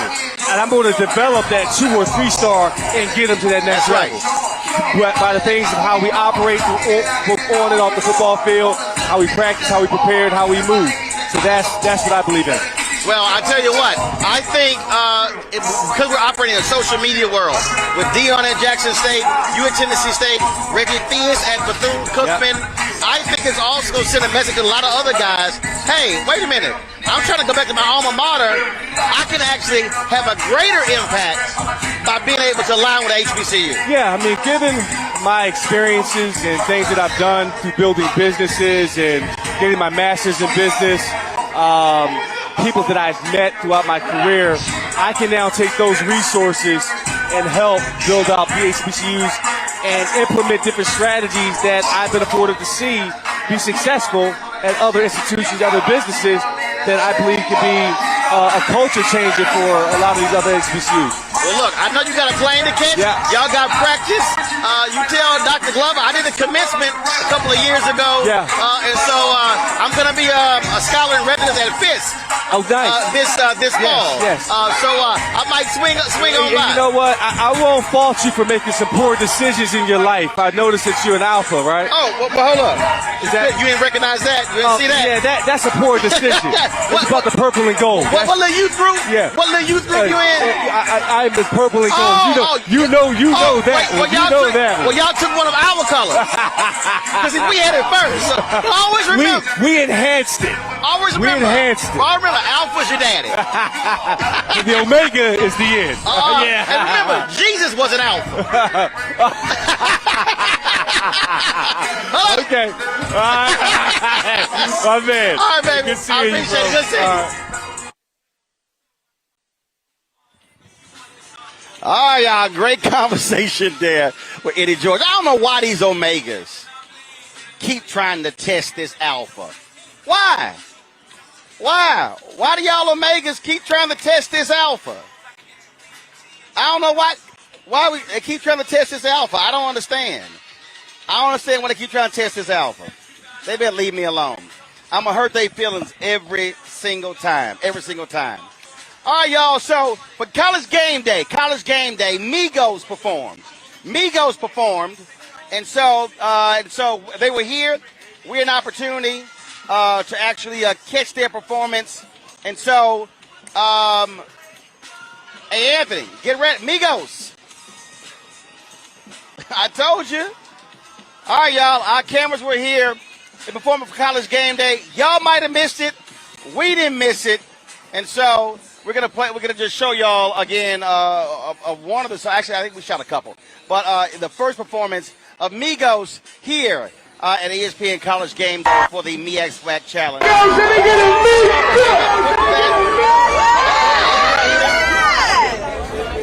we got drumline. All right. Let's get our remote camera. No. I need that. The remote camera. You look good.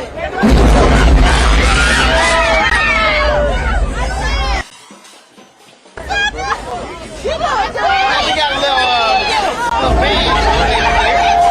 Yes, sir. Some of that. It's really happening right. They just walked up on us. So we better get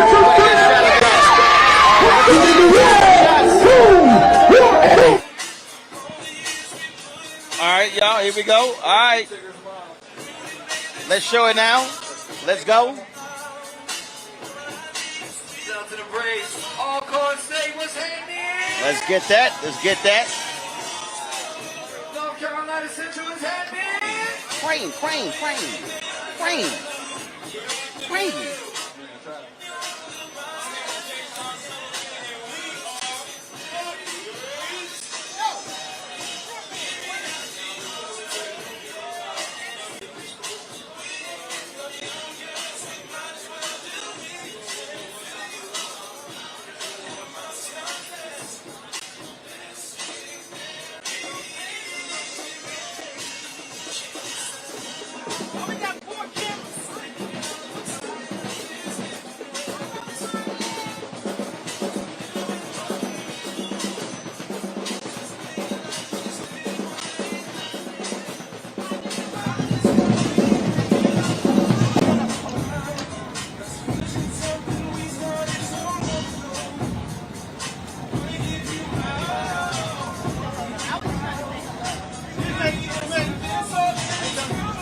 finally got to the technical side on a footway.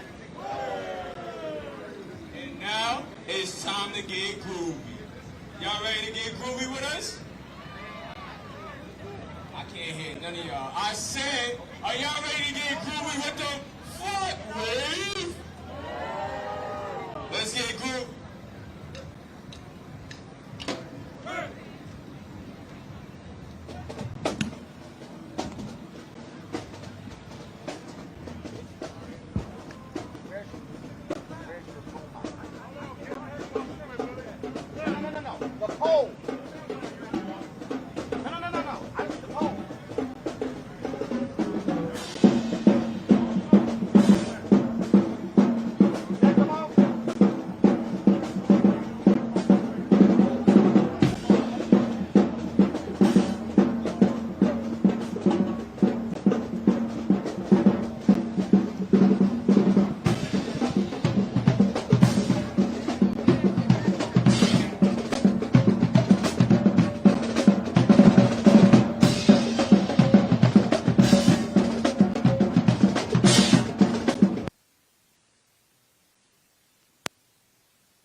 You got a groove in your own, my boy? Y'all want hands groove? Y'all want y'all hands groove? Get groovy then, boy.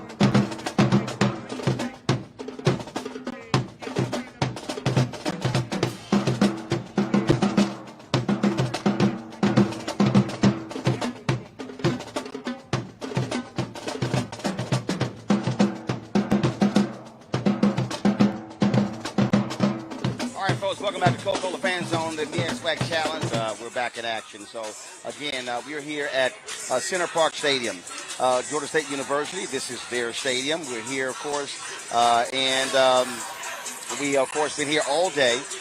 This is the, week zero, that's what they call it, week zero of the college football season. Been out here this morning, ESPN Game Day. They were here for 3 hours this morning, broadcasting from here. And an opportunity to showcase these two universities, Alcorn State and North Carolina Central as well. So they are here. And so we've been hearing from a variety of folks as well. Opportunity. So we're about to hear now from a couple officials with Coca-Cola. One of them is the chief of staff for the president of Coca-Cola North America, And so we're going to be hearing from Mr. Hester.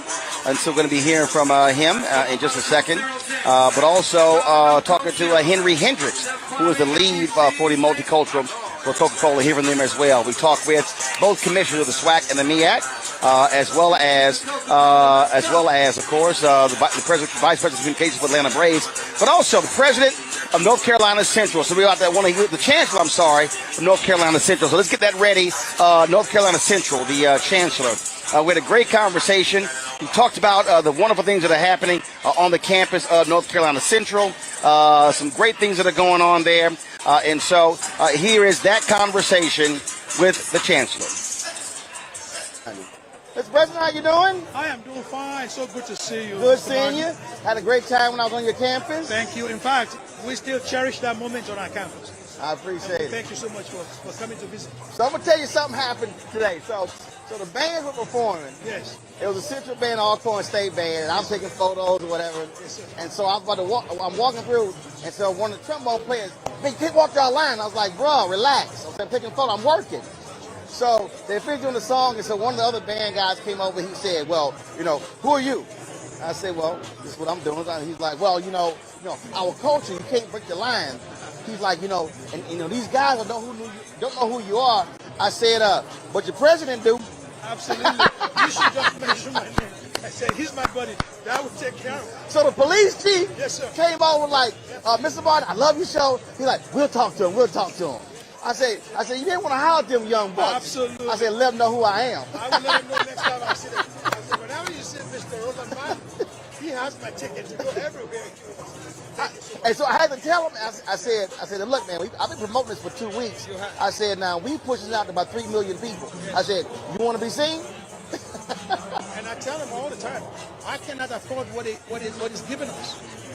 The coverage that we're getting, this is expensive. Yep. None of us can afford it. And when we have people like you who come to the table and say, "Hey, look, we're going to give you that exposure," we can't pay for it. And so we really appreciate it. And our students have to understand that. They don't understand the issue of, PR, media, they don't understand it. Yeah, But we do. I told him, I said, look, I get your rules, breaking the line. I said, but look, we out here. I said, this ain't the halftime. We're good. So, so they all got sent over. The police chief said, I talked to him. Don't worry about it. I appreciate that very much. And I see Chief Williams. I'm going to let him know. I said, well, if Roland comes around tomorrow, you let him straight to the front line. Let him take that picture. There you go. You talked about the exposure. Yes. But not just for the schools, but also for both of these conferences and also for HBCUs across the board. No question at all. In fact, I think the exposure for one HBCU is an exposure for all of us because we have mostly the same mission. We tell the same story. We serve the same types of students.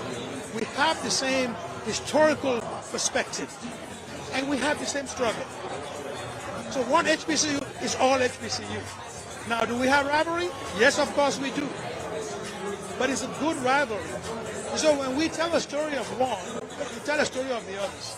And so I'm so proud that, even this game is between two of our major institutions. Right. But we also represent the others at large. So that's why it's a very important moment for us. And one of the things that we've been seeing, we've been covering the story, and look, I feature a lot of HBCU professors on my show as well. In the wake of George Floyd's death, there's been a significant focus, resurgence of resources, not just corporate America, but also philanthropists, but also from graduates who now say, you know what, the value of the HBCU matters. And that's a question that we've talked about for years. Some have even questioned that. What's the value of HBCU? What's the impact of HBCU? But now, that for some reason, because of the environment that we're in, the equity issue, the disparity issue, the social justice issue, if that's what it takes to bring people to the table and understand our value, I'm not upset with it. We are getting the exposure nevertheless. But what I do say to people, what I do encourage people is that this not be a snapshot. Right. Let it be sustained. Because now, if you know where we've come, if you know our contribution to the society that we've proven, then let's sustain this relationship. Right. So that sustainability is what we need to preach. And that's what you're doing for us. And that's what we all need to be talking about. I don't need to tell you that we are an important institution. We have graduates in all walks of life who demonstrate that on a daily basis.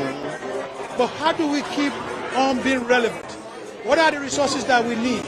So it's going to take a sustained relationship from all of these corporations, all of these foundations to make it happen for us. So we thank you for this moment, and we look forward to, a sustained relationship Indeed. with our institution for the foreseeable future. Well, I look forward to coming back. When I was there, I did my show from there, and so would love to come back. If your schedule permits, I'd love for you to come to our homecoming. The campus that you saw, I think it was about a year, maybe a year. Yeah, but it was before COVID, so. Before COVID. You will find a new campus now. Okay. We've just completed our 5th capital project. We finished the Student Center Union. We finished 3 major residential halls. We broke ground for our School of Business. And now we're beginning to break ground for a 24/7 research center. Wow. So when you come to our campus now, you see the expansion. Now, when is homecoming? Homecoming is November 6th, I believe. Okay, I'll take the schedule. We'd love for you to come. And we want to expose, we don't want to be, as people say, the best kept secret anymore. Right. We want to be a known secret. Well, we come down there, we'll try to help you be known. Thank you so much. And I do appreciate your friendship, your partnership with our HBCUs, your voice, and your advocacy for us, both at the national stage and the local stage. You're doing it every day. Every time I see you on the television, you're fighting the fight. You're making the case. And let me tell you, we appreciate it. I appreciate it. Thanks a bunch. Great to see you. Thank you, brother. Good luck in the game. Well, All right, folks, that was Chancellor of North Carolina Central University. Okay, we're now going to hear from a couple officials with Coca-Cola. Of course, Coca-Cola is one of the title sponsors of the game here. And they, of course, are here. They are here over the whole fan zone. So the game is an ESPN game. Coca-Cola, one of the title sponsors. So we got, and then also they have the lead multicultural for Coca-Cola, who is Henry Hendricks. Henry Hendricks, lead with Coca-Cola for lead multicultural. And so they, of course, their job is to focus on all of the initiatives for HBCUs, targeting African Americans. And so now, so do we have that? Go ahead. So Henry, first of all, to have this game in y'all backyard has got to be cool because you're at home. That's right. It's great to have the game here in our backyard. And I think it's very important that we message out to our consumers how much Coke wants to support and does support the community and the events in the community. And even beyond that, specifically talking about our HBCU partners, we have been partners with the SWAC, the MEAC, the SEAC, and the CIAA for years, and we look forward to continuing those partnerships into the future. We want to make sure that we can contribute to that, but then also grow that into the future to help the Black students and all the students that go to these universities. Now, have y'all had to separate your Alcorn State Central graduates inside the company this week? Because there's always a little trash talk going on. I understand, but Coke is one family. And we keep it together. Yeah, you want family, but you know there's some trash talk going on. First of all, this won't be the only game that we're working with. Magic City Classic, Bayou Classic, the Court Celebration Bowl, and so that clearly is a sustained focus on HBCUs. Not just the game, but touching really the customers who are attending. Absolutely, and that is our goal, is to make sure that as we build our programming, as we build our connection to these universities, it goes beyond athletics. It allows us to make relationships with not only the commissioners, but the presidents. We want to make sure that we're part of the fabric.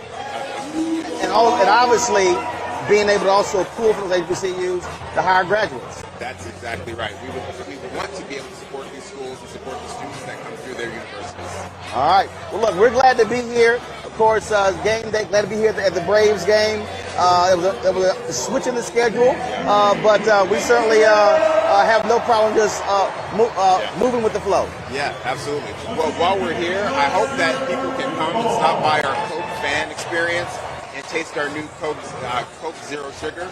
It's a product that we're really excited about. I think would be something that they came by the experience they really enjoyed.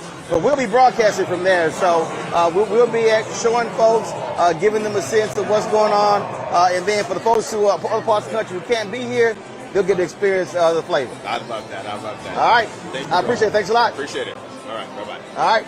You go. Thank you. Now we have from the Chief of Staff to the President of Coca-Cola North America about their sponsorship of this game. All right. First of all, man, let's talk about this game. Let's talk about the MEAC-SWAC Challenge. You know, how do you feel the energy that's around? It's amazing. Selfishly, my first HBCU game was seeing Steve McNair bust up UT's chat back home. So I would say the Coca-Cola Company is very proud to be a part of this event. You know, we have a long-standing history with our HBCUs, and this is just a way for us to fulfill our purpose of refreshing the world and making a difference. So it's perfect timing, and it's in the backyard of the hometown of Coca-Cola Company, so you can't beat it. You can't beat it. And, of course, for it to be, as ESPN keeps saying, week 0, so all of the attention is going to be on this game. That's right. That's right. This is the first game of the season, right? This is the kickoff, so named appropriately. But we just appreciate the MEAC-SWAC Challenge. It's an opportunity to kind of elevate black talent, black sports, and it's just a perfect fit for our organization, what we stand for. And it's not just the only thing with Coca-Cola. We're going to be with y'all in Birmingham for Magic City Classic, in New Orleans for the Bayou Classic, and then back here for the Celebration Bowl. That's right.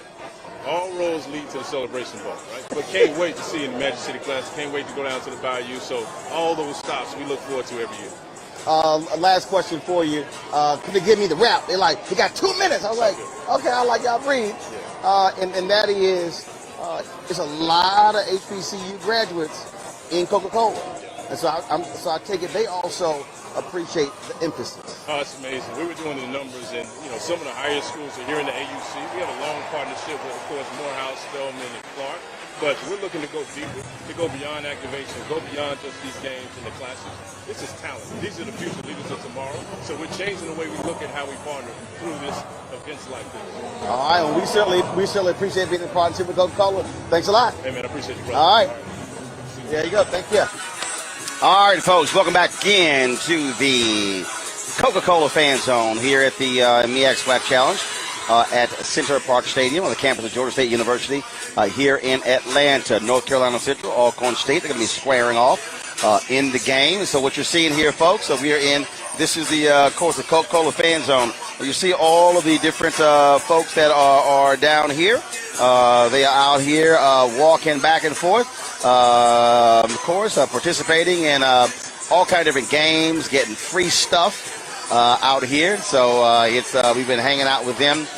Folks have been out here all day long because ESPN, they, of course, were out here earlier with the ESPN Game Day experience. And so a lot of different people have been out here hanging out. This plaza was jam-packed, with football fans from all over. Folks came from all over. There was even one high school football team that was out here hanging out. And Migos, they performed. We showed you one of their performances. And so now we're about to show you a second performance. Actually, before we go to Migos, we're going to hear from John Grant. John Grant, he's a brother. You saw he was driving by. I call him the sheriff of this game. And so we talked with him at the Atlanta Braves game last night. We'll hear from John Grant. Then we're going to show you the second performance of Migos here at the MEAC-SWAC Challenge. John, what's happening? What's going on, Roland? Well, I figured, okay, so here's the deal. Since you decided, so y'all, John was like, leave his glasses on, take his shades off. So John, I'll go ahead and make you comfortable. Join me. I'll go ahead and make you comfortable. So, I'll make you comfortable. We'll go ahead and do that. All right. So we chatted earlier. So we first met when I gave a speech. And what were you doing in Halifax, Nova Scotia, Canada? Giving a speech just like you. I mean, that was a trip. It was. Enjoyed it, man. And I have pictures on my phone of that. Dude, it was, the funniest part was, so it was a business conference. Right. So I said, okay, business conference, all right, so I'm going to put the blue suit on, I'm going to put the red tie. Man, I walked into the room, and the first thing they were like, well, your ascot. And I was like, are y'all serious? That's Roland. They said, well, all we keep hearing about is his ascot. They were like disappointed. I was like, y'all, my bad. I remember. It was great. Let me tell you what I also remember about that, Roland. You tweeted, because you and I were sitting next to each other at lunch, and you tweeted the entire time we were at lunch. So what I learned from that was, you know what? You've got to be aggressive in the space, and you've got to be engaged. And I learned that from watching you that day. Absolutely. And I've had some people places where I've been able like, use your phone the whole time. And I say, I got 3.5 million followers. I said, so you want this free publicity or not? Right. Then they're like, yeah, that's a good point. That's a good point. In fact, it was funny. So when we were together earlier, so they had the Central and the Alcorn State bands. Right. So I was taking photos and I was taking videos. And so I was walking, so this dude stops me. He's like, man, you keep walking out of line. I was like, first of all, you better get your hand off my chest. I said, but bro, I said, I've been promoting this game for 2 weeks. I said, so do y'all want the attention or not? Oh, my bad. I'm just saying. I said, relax. I said, nobody breaking your line. Right. I'm like, relax. But I had to go, I had to go ahead and, it was a young buck. He didn't know. He didn't know. And then when the security came over, the chief of police, all the police knew. All of the Central Police team, Roland, let him watch the show, whatever. I was like, you might want to let that young buck know. So tell us about ESPN's involvement in this game and how big this is, to kick off 2021 college football season. Well, let me start first by thanking you, man, for being here. I mean, we feel like when Roland Martin shows up, then you have a top-tier event. And so thank you for being here. We are just so excited about this year's game. We didn't have college football among many HBCUs. The SWAC was able to pull off a spring season, but the MEAC did not. And so last year we canceled this game as well because of that. But the energy this year, ESPN has really stepped forward. We moved the game into week 0 to put it in the position to be first. I love from Talladega Nights, Ricky Bobby says, if you're not first, you're last. And we realized that being in first helps to make a difference. And it unlocked a lot of resources. It unlocked the opportunity to have game day. It unlocked the opportunity for us to have first take. It unlocked the opportunity for us to have Roland Martin Unfiltered. And I'm going to mention you in the same breath because it's you guys that really kept the lights on when others really weren't paying attention. And I want to thank you for that because everything that's happening now is a result of, you guys keeping the attention and then so that others can follow suit. And it does. Look, you guys have a massive footprint with game day. And so, y'all didn't go small. Y'all didn't send the game day B package. No. Y'all, you brought the game day A package. And that's important because what it's saying is we think this game and these teams are just as important as going to Alabama or Ohio State or Michigan.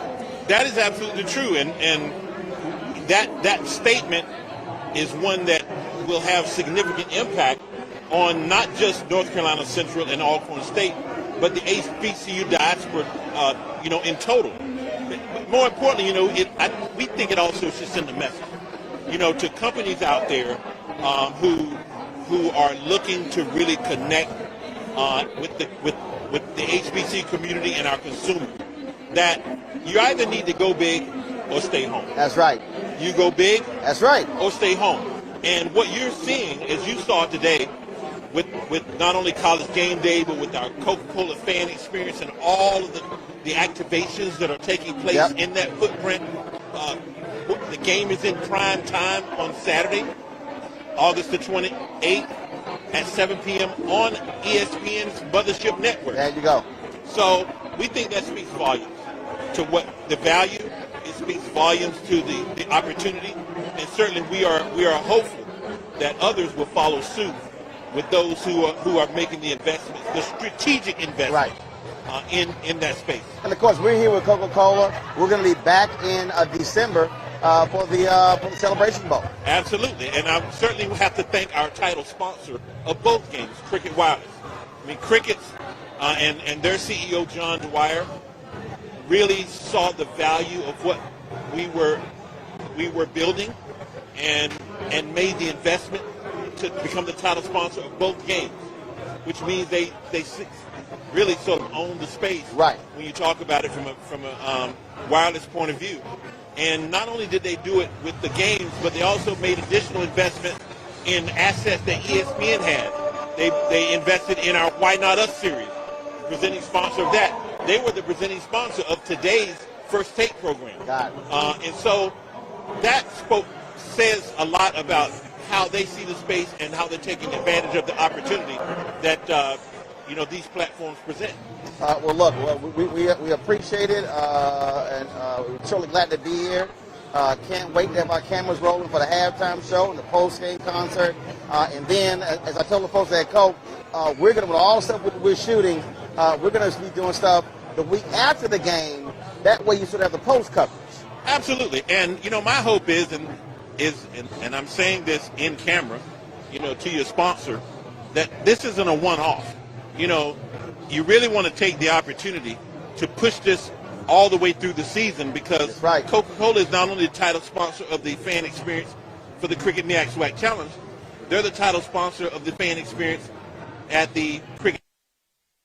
So it starts in Atlanta, and it should end in Atlanta. The question becomes, especially partnering with you, is what do you do between point A and point Z?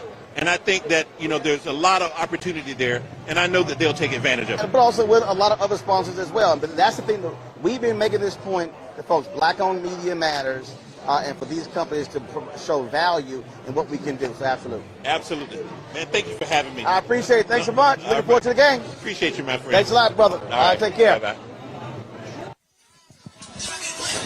All right, folks, that's John Grant of ESPN. So we certainly appreciate all the things that they have been doing with this game.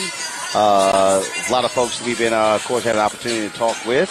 It has been fantastic. We are 1 hour and 20 minutes away from kickoff. If you want to check the game out, do so, please, by going to ESPN, 7 p.m. Eastern. It's when Alcorn State will take on North Carolina Central University.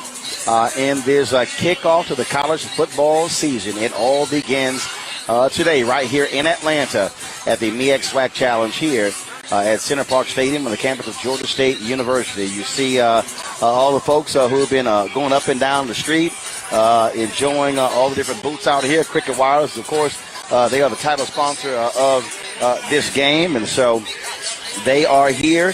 Coca-Cola, this is the Coca-Cola Fan Zone. They've got their kitchen out here. Chef Kwame has been providing food to various people as they have been coming by as well. And so, man, it has been an unbelievable day here in Atlanta. We thought for a second we were going to be impacted by the rain clouds, but luckily the rain clouds actually stayed away. And so we certainly are happy to see that happen. Last thing we wanted, of course, was to have to deal with rain out here. And so we had an opportunity to, again, just enjoy ourselves out here. It's been great. I told you I had 4 tickets earlier. Several people actually claim those tickets, and so they are on their way to pick them up. And so we'll have that for them. And we've also been so yesterday, folks. Yesterday we were here, and the folks from ESPN were out. They had cameras out. And then there's a production company, MF Cool Productions. And so yesterday, first of all, when the Migos performed, both bands performed with them.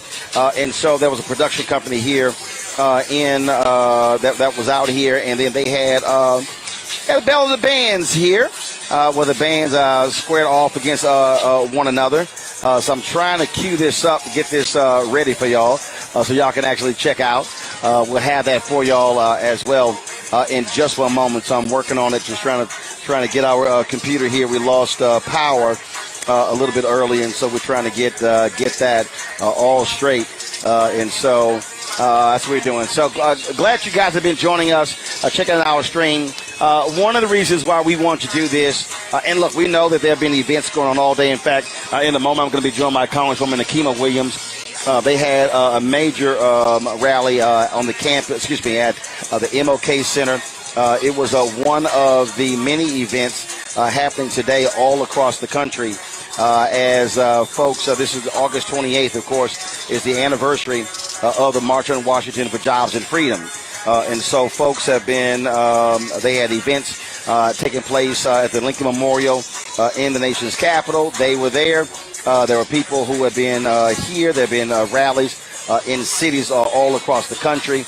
And so we did not want folks to forget that. Of course, we were live streaming all of those events earlier today on Roland Martin Unfiltered. You could certainly catch the rebroadcast, and so we were checking that out. So again, so people were asking me, hey, why aren't you in D.C. covering this? I was about to remind them, we've been covering these events all year, all summer. We were down in Austin, of course, for the March for Democracy with the Poor People's Campaign, Beto O'Rourke. And so we were there 4 consecutive days, marching with them, live streaming 7 hours a day, and then, of course, culminating in the big rally, the Texas State Capitol on that Saturday. And so I told them, it's not like we have been missing in action on these issues. And so that's where we were. Again, folks, I told you, Migos performed a couple of songs, and let's get ready for the second performance. They literally were right behind us. And so we just simply whipped the cameras around and shot that second performance. So here's Migos performing earlier here in the plaza at Center Park Stadium.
Don't make it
All right, folks. So yesterday, as I said, Alcorn State, North Carolina Central, I had a drumline battle.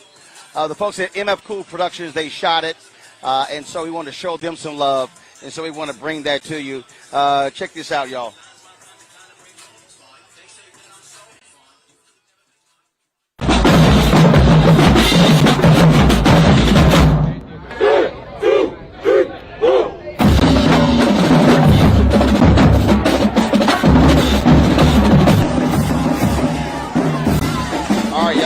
Figure out what's going on. I'm sitting here. I had it queued up. I don't understand what's going on. All right, so let me know when we actually have it, y'all. Today. So, all right, y'all. We're trying to get it together here. So it's about a 12-minute video. So hope y'all really enjoy it. Pretty cool. Y'all heard me talking with the chancellor about one of the band members, but it's all good. So, all right, guys, what's up? Let's show the video. Let's get it going. I don't know what's going on, y'all, but we're trying to work it all out so we can show y'all the video. I see it playing on my end. I don't know what's going on. So we're trying to make it happen. Coca-Cola Fan Zone, folks. I gave away 4 tickets. I'm trying to find out if they have even more tickets for me to give away to some fans. I'll know that in just a second. Hey, Michael.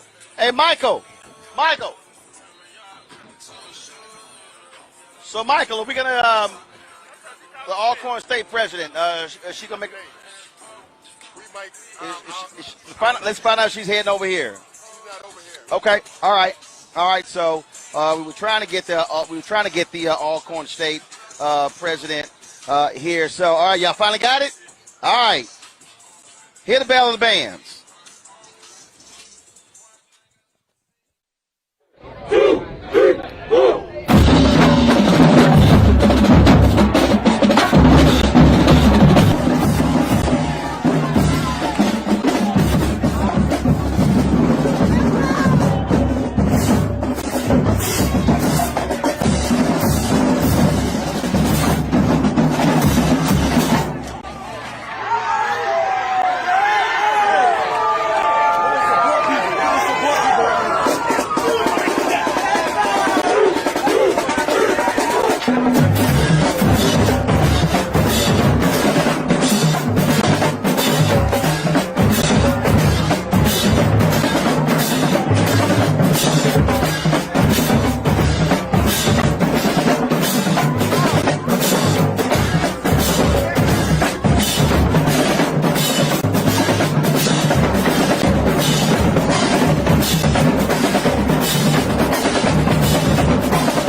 Come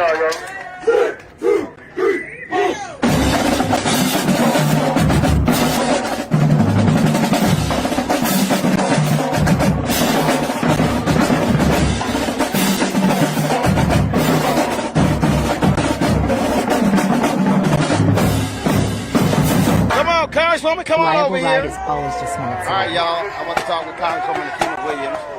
Explain to people who don't seem to understand when people think, when you talk about the funding of HBCUs, Donald Trump kept lying when he's like, oh, I'll get the permanent funding in terms of how narrow it is in terms of when we talk about funding, because there are a number of HBCUs that are state universities. North Carolina Central is a state HBCU, is a public HBCU. Exactly. Alcorn State's a public HBCU versus a Morehouse and Spelman that are private. Exactly. So what people will have you to believe is that Donald Trump did more for HBCUs than any other president, and that is absolutely false. And what we need to look at is what is happening right now in Congress. We have a bill that is going through Congress to help our buildings, but also when you talk to HBCU students who just got their bills wiped clean, that happened because of the Biden administration. That happened because the American Rescue Plan that came through, and so we gave direct funding to HBCUs across the country so that they could help students, and 50% of that money had to go directly to students. And so slates that are being wiped clean from students' accounts, that's because of the Biden administration, and that is helping students directly. And we still are dealing with the issue of student loan debt.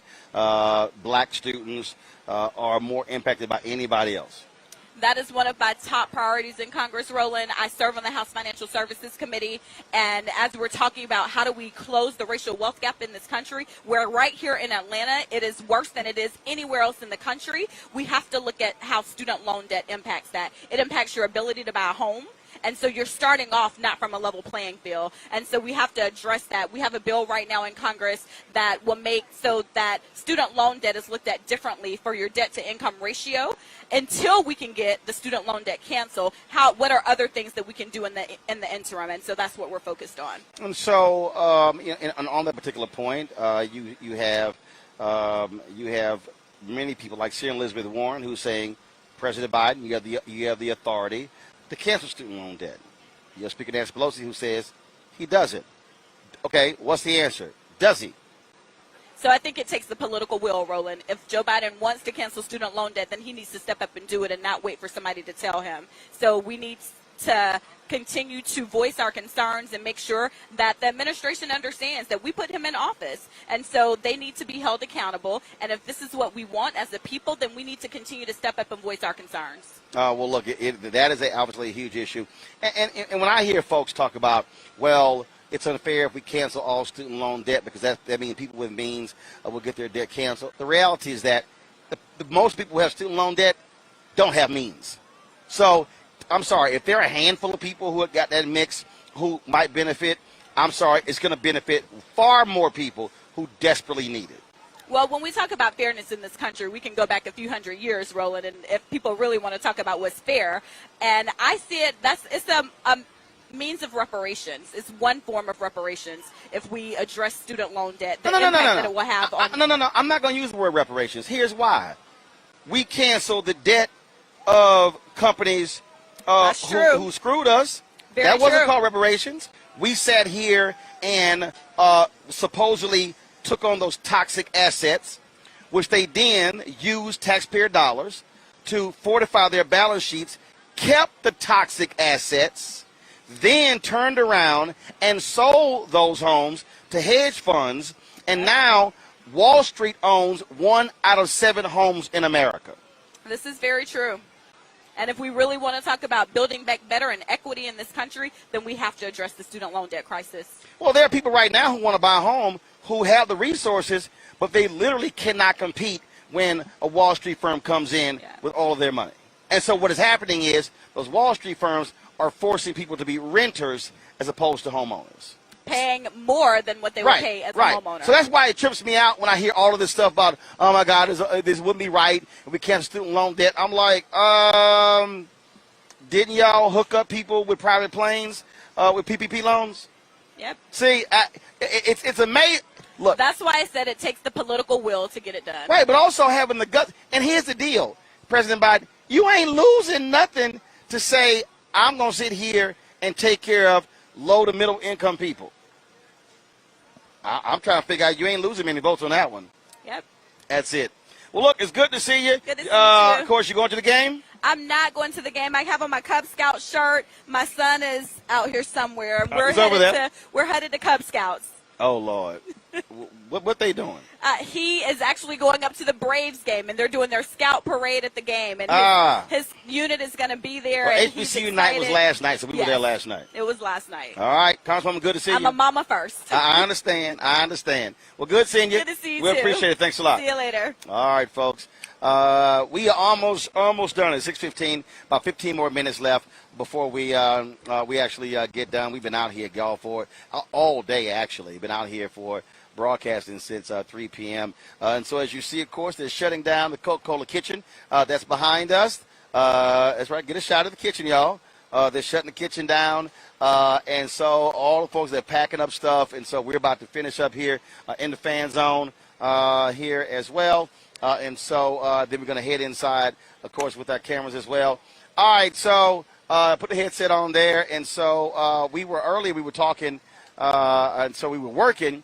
This brother, he was like, man, I got this gift for you, but I was working. So I was like, well, we're going to go down there to see him down there, but I was working. So came here. All right, what's your name? My name is DeAndre Etherly. How you doing? Great, DeAndre. And what's your company? DZ Dex is my company. We sell 24-karat gold playing cards specifically for HBCUs, marching bands. 24-karat gold playing cards.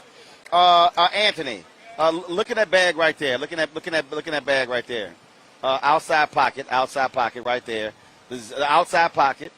I think it's outside. No. Yeah, outside pocket. Zipped up portion. The zipped up portion. All right. Y'all do these? Or is this another company? No. That's a black pack. Mine I don't is know a what this different was. company. All right, so they do these, but these are just regular cards. Those are regular cards. You doing something different. We customize them specifically for HBCUs, Okay. Greek organizations, black marching bands. Okay. So, like, for example, this is our Alpha Phi Alpha deck, and you'll see it says, first of all, servants of all, we shall transcend all. Which is all true. On every single card. You can actually feel the quality of them. Very high quality cards. Absolutely. All right, cool. So that's what we have. And we do make them in all HBCUs as well, and our black marching bands. So they're really a unique gift that folks like to give out for birthdays and holidays and things of that nature. Okay, so here's what I'm trying to understand. You got the Joker. How wasn't the Joker in black and gold? Everything but can't be in black and gold. Or what you should have done is, if you had the Joker, you should have put the Joker in purple and gold. Because that's the Joker. And crimson and cream, because they're a joke. I'm just saying. I see. All right, then. Yeah. Cool. So y'all see. So you do them for fraternities, sororities. You said HBCUs as well. Yep, and black marching bands as well. So you can find any DZ deck to fit whatever. All right. So where the folks go check it out? www.dzdex.com. That's DEEZYDECKS.com. We're at DZDex on all social media. We definitely want to bring a gift for you as well. All right. So that's an alpha deck for you. Okay, I appreciate it. We appreciate you, good brother. Thank you so much for all that you do for us. All right, thanks a bunch. Thanks a man. All right, appreciate it, bro. Thanks a lot. Bye-bye. All right, then, y'all. Because y'all know, it's like when you run that boss and just slam it on them. Y'all know how I do when I play spades. All right, then, y'all. We've been having an absolute great time out here. Want to thank the folks with Coca-Cola, of course, for being here, for working with us, or partnering with us to be here. They brought us in, of course, hanging out with their kitchen back here. Chef Kwame was back here. All the other folks who was here as well, we certainly appreciate all of them. We've been here, of course, covering all of these issues. Showing y'all some stuff. And I'm going to do this here. I did it earlier, but some of y'all said we had audio issues, and so I wanted to go ahead and play it again. And that is, we showed you. So we're going to end it this way. And what I'm going to do is I'm going to pull this video up if I can. And it was actually it was a drone presentation of the campus of Alcorn State. And so I was like, that's pretty cool. So let's actually show that during our stream. And so we want to do that. And then also North Carolina Central opened their business school. And so I want to replay that video as well, just so you can hear the video. All right, so let's now go to, so this is a look at the campus of Alcorn State University. Check it out, y'all.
It was good seeing the folks out here enjoying themselves as best that they can. And so, all right, y'all. So I showed some love there to Alcorn State, and we were showing you that. Then I was telling you about, when we showed the video earlier, the new business school at North Carolina Central. And so let's showcase them.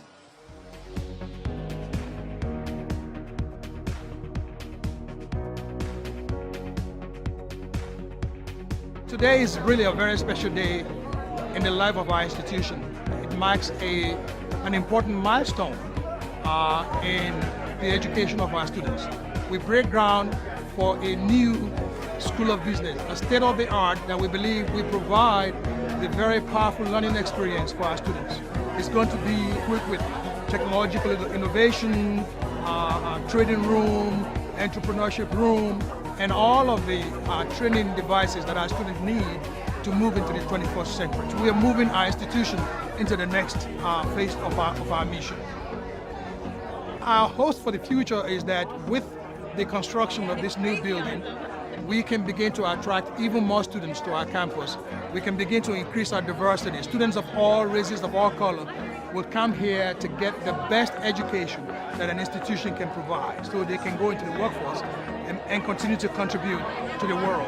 That is our hope. And so we look forward to the finishing of this building, and we look forward to the actual ribbon cut when the building opens next year, fall of 2022.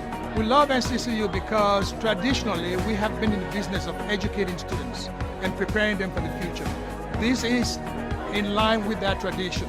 We continue to look for ways by which we can improve what we do through the hiring of very strong faculty, through the expansion of our facilities, and through the expansion of recruiting the best students to our campus. So we continue in that tradition that our founder laid down when the university was founded.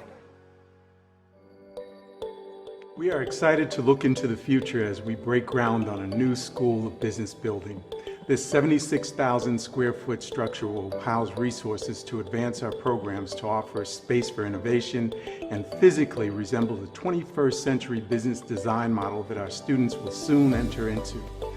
Located on the corner of Alston and Lawson Street, the building will be an impressive gateway to North Carolina Central University's campus. With the inclusion of a new culinary lab and dining room, our hospitality and tourism program will be able to demonstrate in real time how to institute the kinds of innovation and best practices necessary to advance our students' prospective hospitality careers and the industry as a whole. We will have over 600 square feet of business incubator space to cultivate our student businesses and promote their entrepreneurial aspirations. A trading room to further support our financial management programs, an innovation lab to give space for technological advancements, and a behavioral research lab with a focused study room to give our students and professional development coordinators access to experiential instruction will be included in our new school. With executive conference rooms, we will have state-of-the-art facilities to host distinguished guests, board of visitors, corporate partners, and academic colleagues. Last but certainly not least, we will have a 200-seat auditorium available to host lectures, workshops, classes, and special series events.